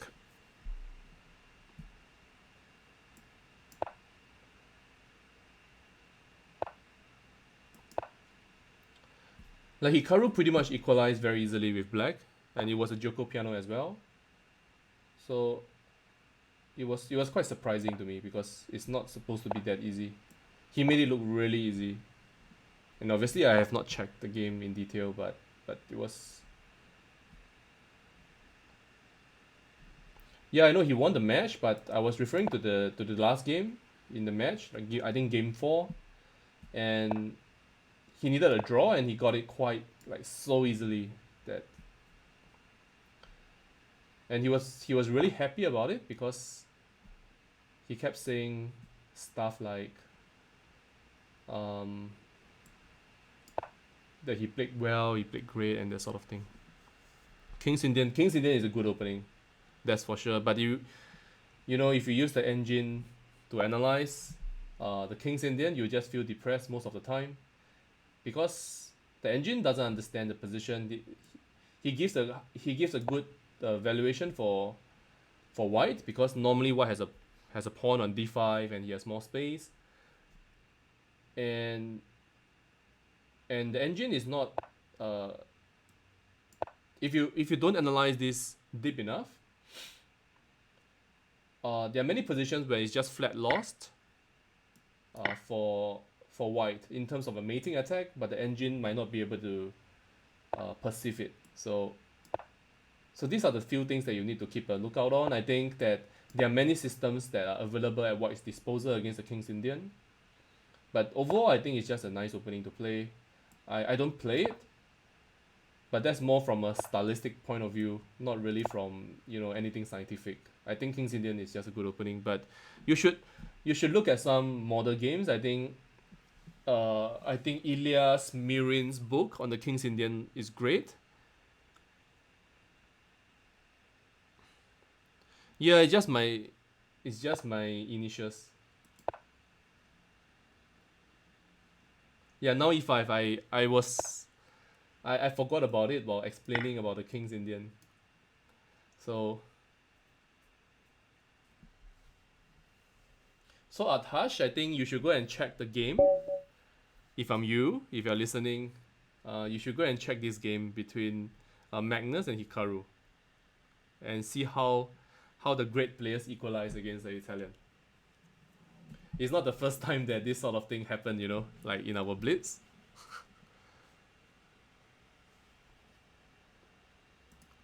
Okay, so who's next? I think Saisat is next, and then I'll get back to Prof. The good old Prof.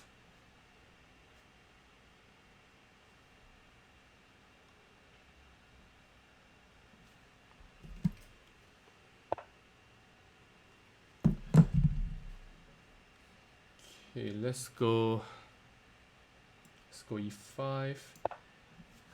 Okay, come on, let's do it. Let's do Bishop F7.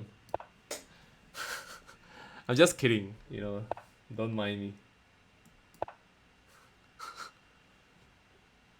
Don't take on F7, come on, play something. Knight G5 or D3?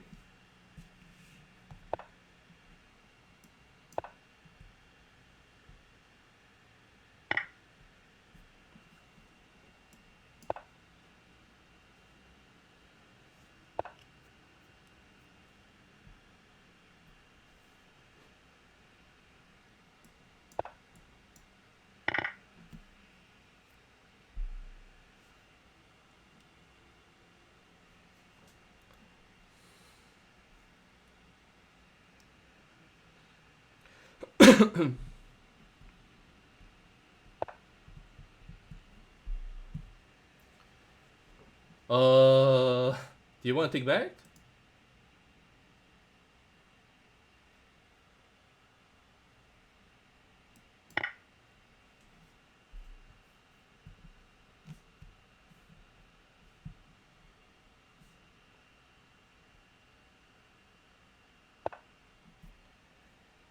H6. Yeah, so now knight H3 is the old Fischer's move. Knight F3 is kind of like the old main line. Yeah, the Traxler counter gambit. Actually, it was recommended to me by the late Prof Lim Kok An. He showed me some manuals that he wrote on this gambit. Yeah, I can't remember what happens after Queen to D4 here.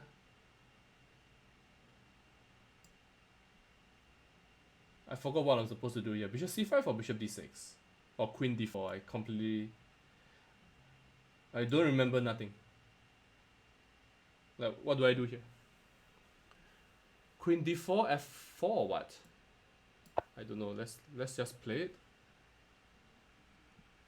Yeah, the Traxler is a good line, but I read in New in Chess, I think that the line is more or less refuted. That it no longer works, apparently. I'm not sure.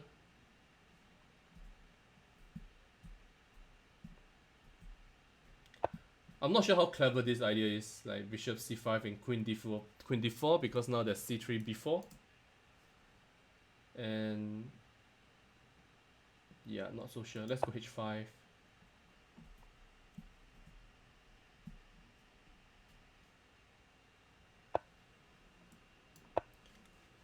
I'm gonna go Bishop here. Okay.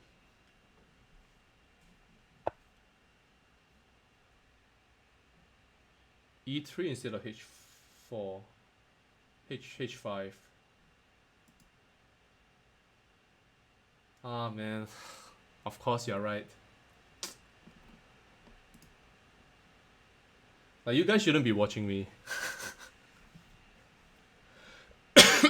Yeah, you're seeing far more than me at the moment.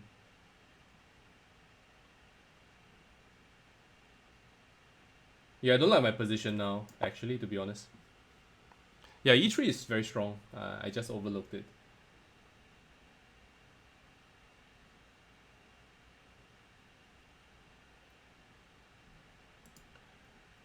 E4, E5. Ah, wait.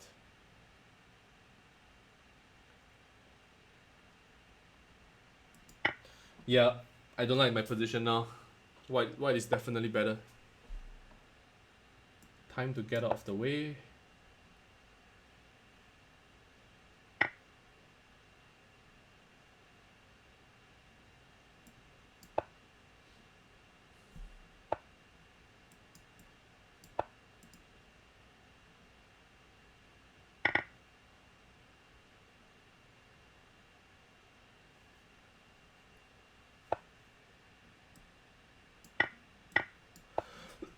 Excuse me.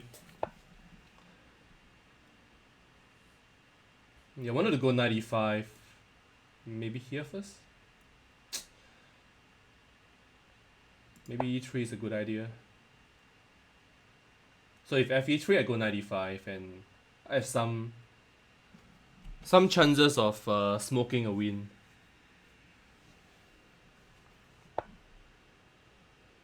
Whoa. What is this?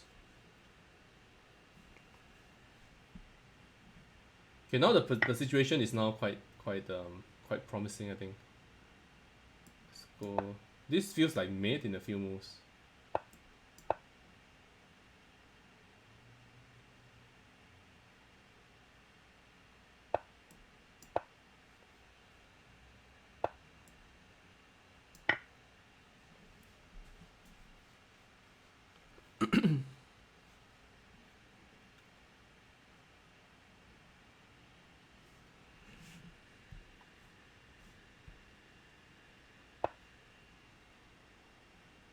So rook f2 and queen h5, that's mate. Thanks for the game. Sai Krishnas. I think I was losing, I'm pretty sure. At some moment. Okay, let's go back to Prof. The good old Prof.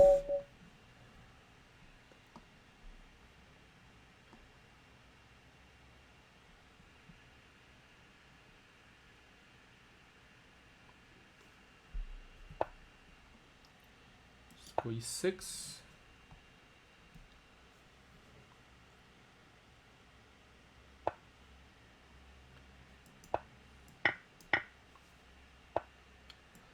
There's only one person I know who plays like this. Like, who plays, you know, a line like e5, e takes d6.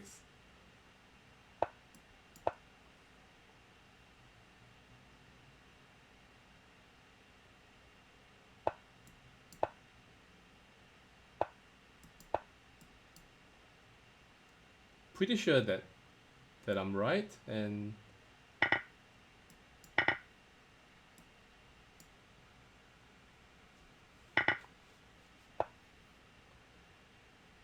it's interesting.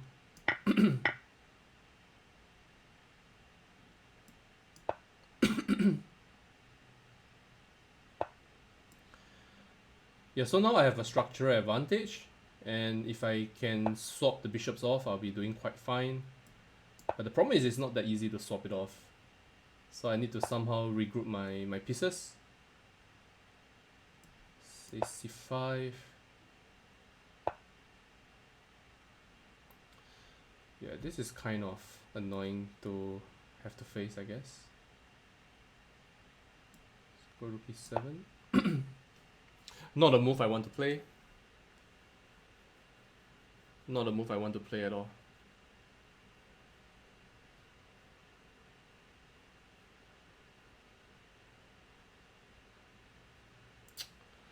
Yeah, don't like the position. King F8, I guess. Excuse me.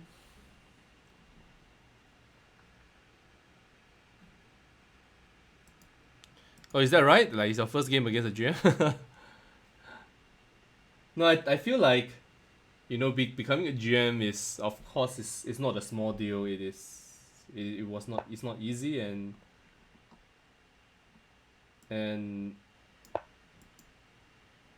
it's not a small achievement, which I think is even more important. Wait, what did I just do? Come on. Yeah, I mean, this is crazy. Like, what did I just do? Did he just resign straight away, right? I should have taken on E1 first, and then followed by knight C7. I just played two. No, rook E1, bishop E1 as well.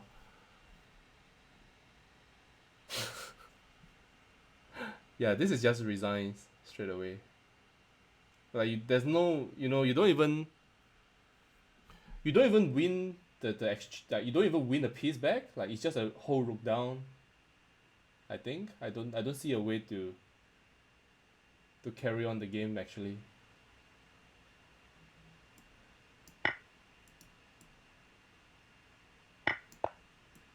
Now, this is a way to carry on for a while, but okay, it's still utterly hopeless. Rook D7 and then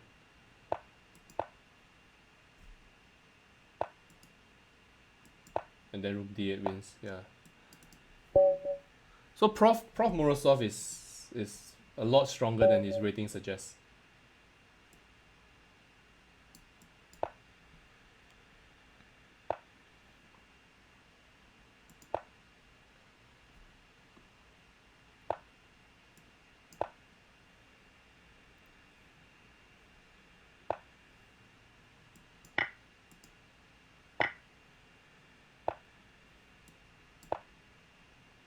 Yeah, I'm 2501. It's nothing fantastic.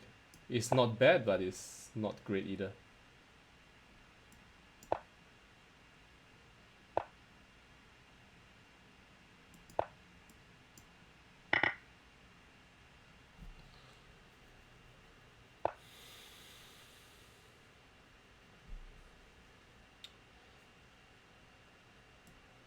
I I just have the sense that my opponent is just playing badly in the opening on purpose.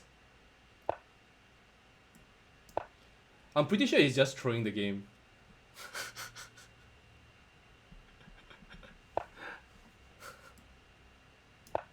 Like, don't think I don't know who you are, bro.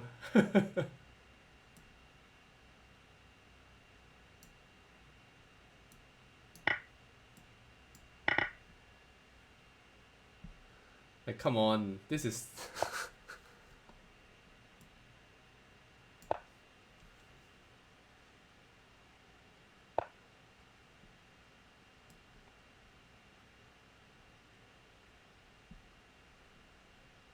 here.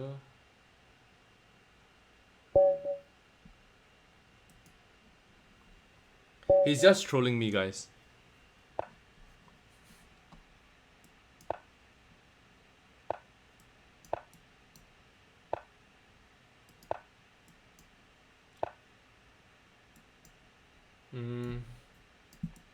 Yeah, not familiar with this.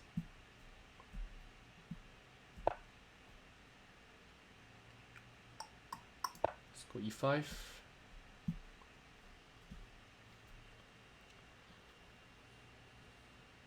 Like, this is not supposed to be good.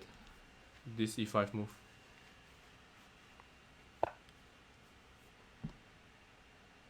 But apparently there's a way to play against this.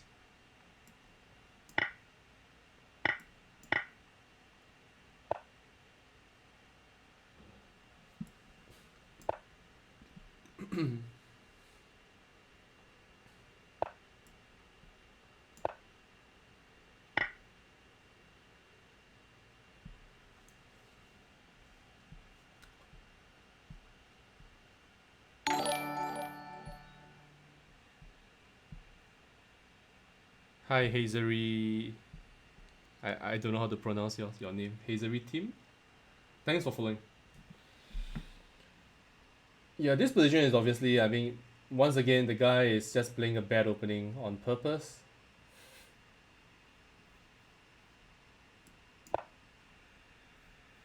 Do I speak English? Yes, I do. Little bit offensive, actually. Like, why would you join the stream and then ask whether I speak English or not? Like, you could spend 10 seconds and wait if I do, to see if I do say something.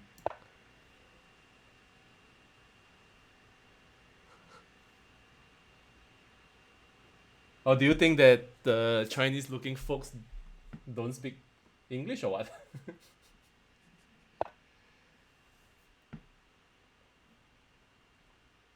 We'll see, we'll see.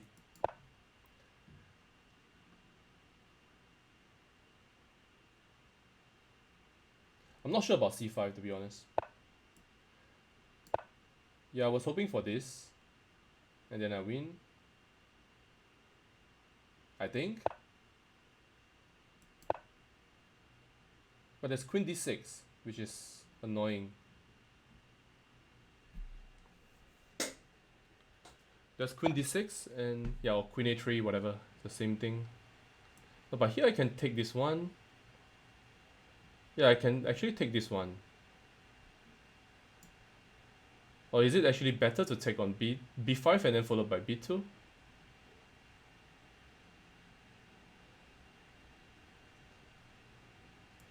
Okay, let's take the exchange. Let's take the exchange off.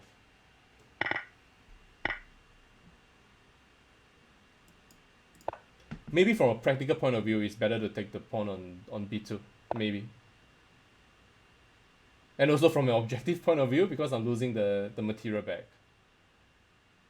Yeah, which was kind of stupid.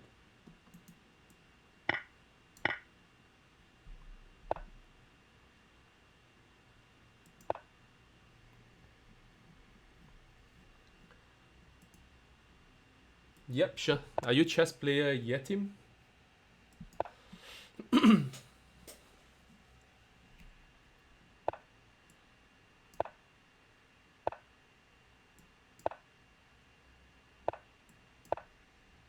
Yeah, sure. Okay.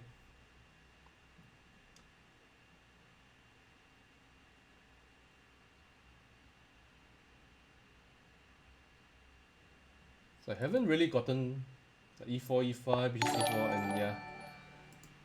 Okay, so now I know what is the Jerome Gambit.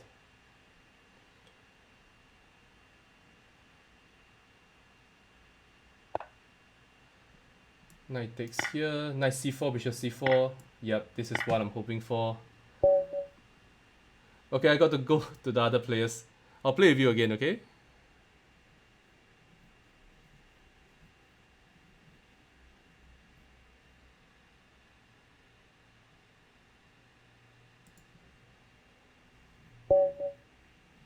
Hi, Niswatch? I don't see you. Sorry, I just saw you. Okay, I'll accept your challenge in a bit, yeah?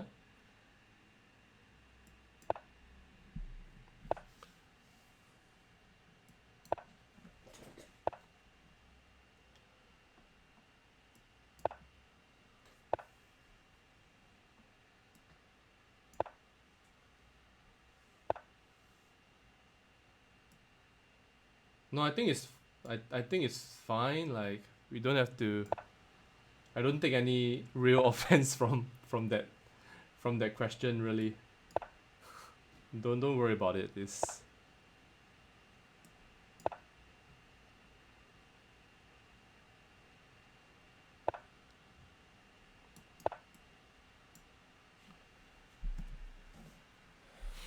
Yep, you're next. Hazery.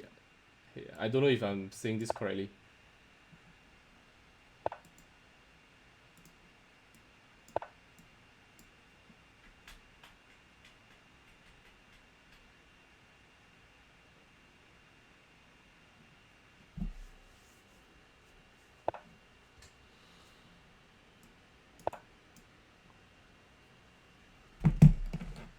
Ah, nice. I'm playing a match later against a club from Istanbul.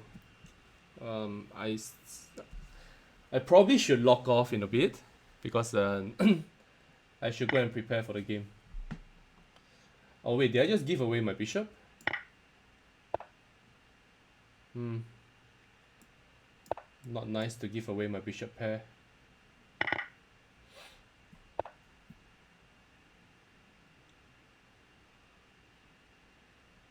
Let's go b4. So I'll just play a few more games, probably the last 3 challenges. And then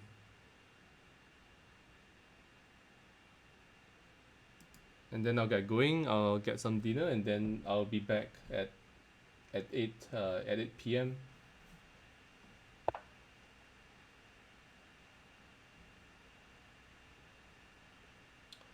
Yeah, let's go knight to b3.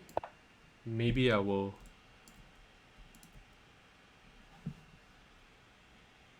prod a little bit on the queen side.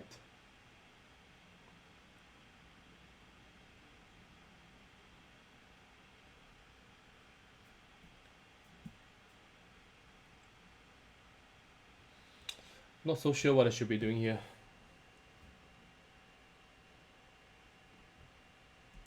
Despite some really strange play, black has a decent position. Let's go here. Like no real weaknesses in the pawn structure, and okay, white has a bit more space and that's it. Ladin. Guys, okay, the last 4 challenges, yeah?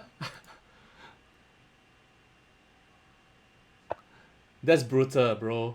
Just put this. That's just brutal.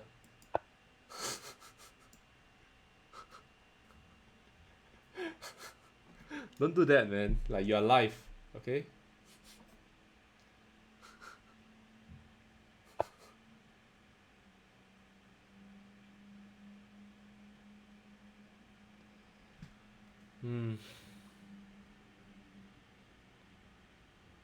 Should I just go b5? Takes. Here. So Kaladin, are you then January 80?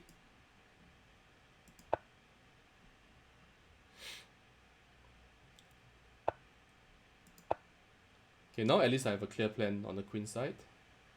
I will slowly advance, maybe double my rooks, maybe triple my major pieces down the c file.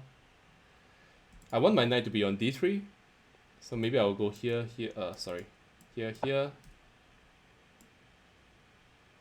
Okay, at the same time I want to prevent this e5 idea.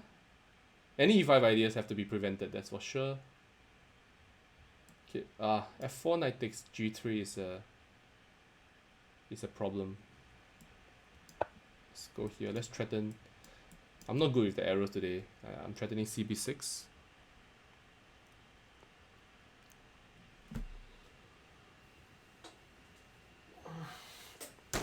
Oh, what did I just do?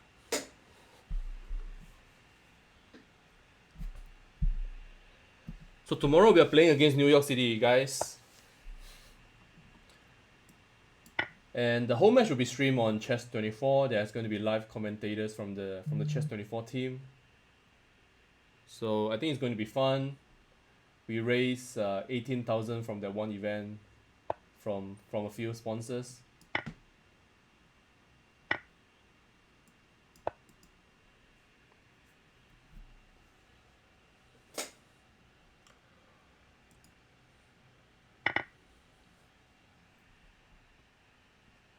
Okay, my monstrous pass pawns are just going to win the game for me. I'll just keep pushing. There's nothing anyone can do about it.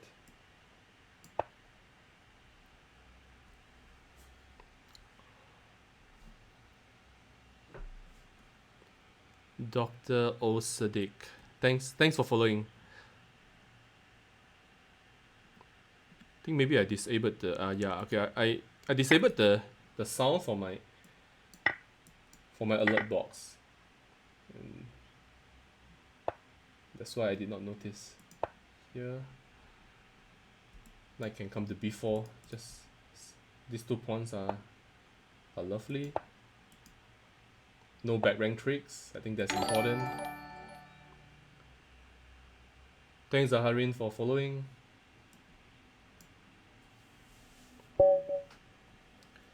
Thanks Arya.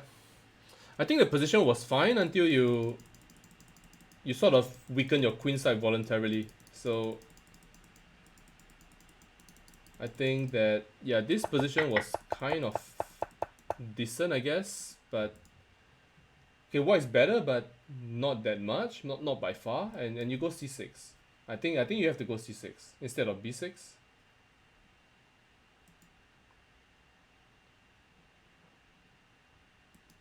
Okay, Yetim wants some bullet, so I'm gonna play some bullet now. Let's go.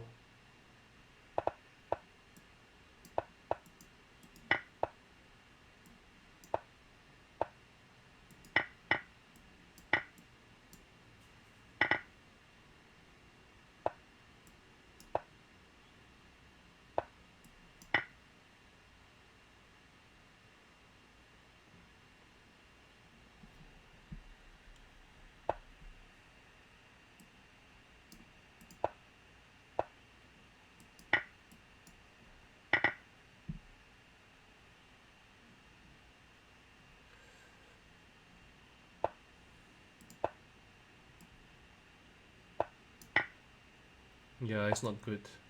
Not good to blunder this. Come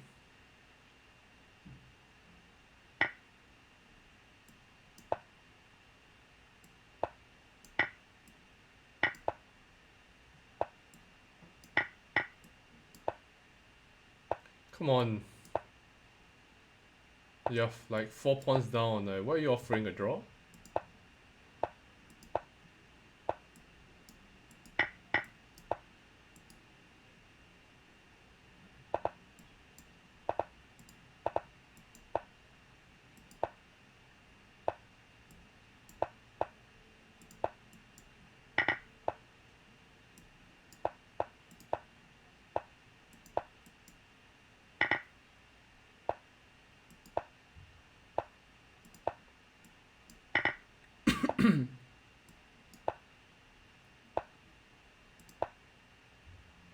I'm not doing this very well, am I? As in, the conversion could have been a lot better.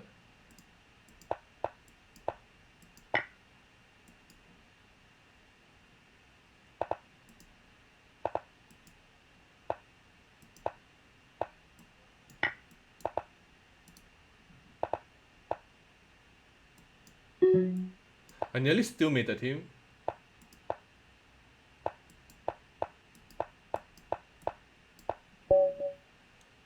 Like, here I nearly played.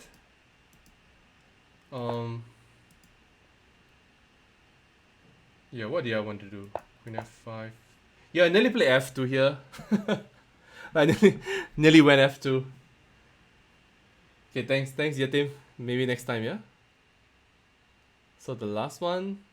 Okay, you went yeah, ZYH.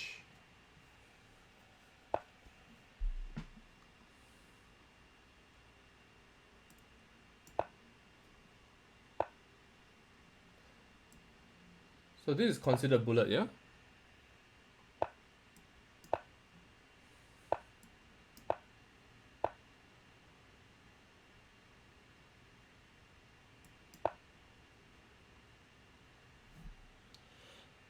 I forgot actually, I got knight c6 first, I think. Queen b6 first is wrong. I think.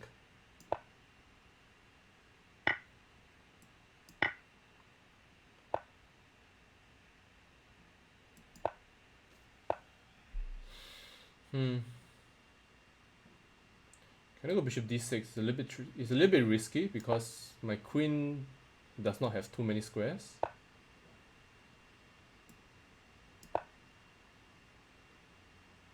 Playing with fire.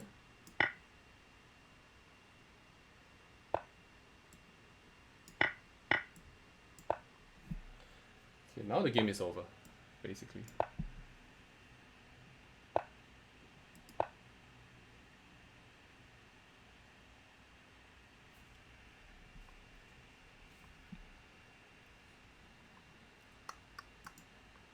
Hippo Tiger.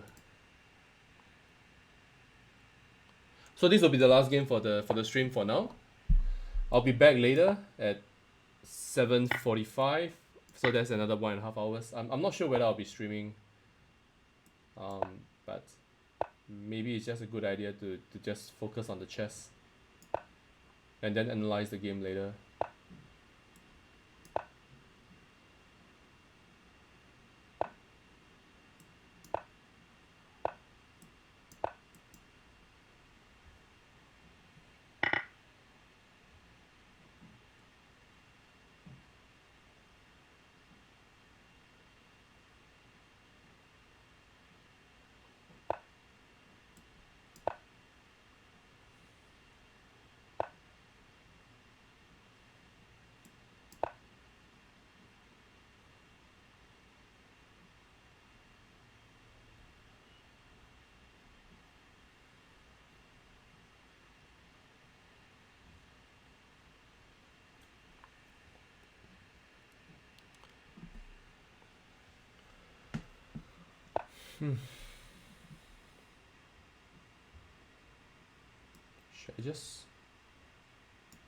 Should I just take this pawn, threatening knight e2? Yep.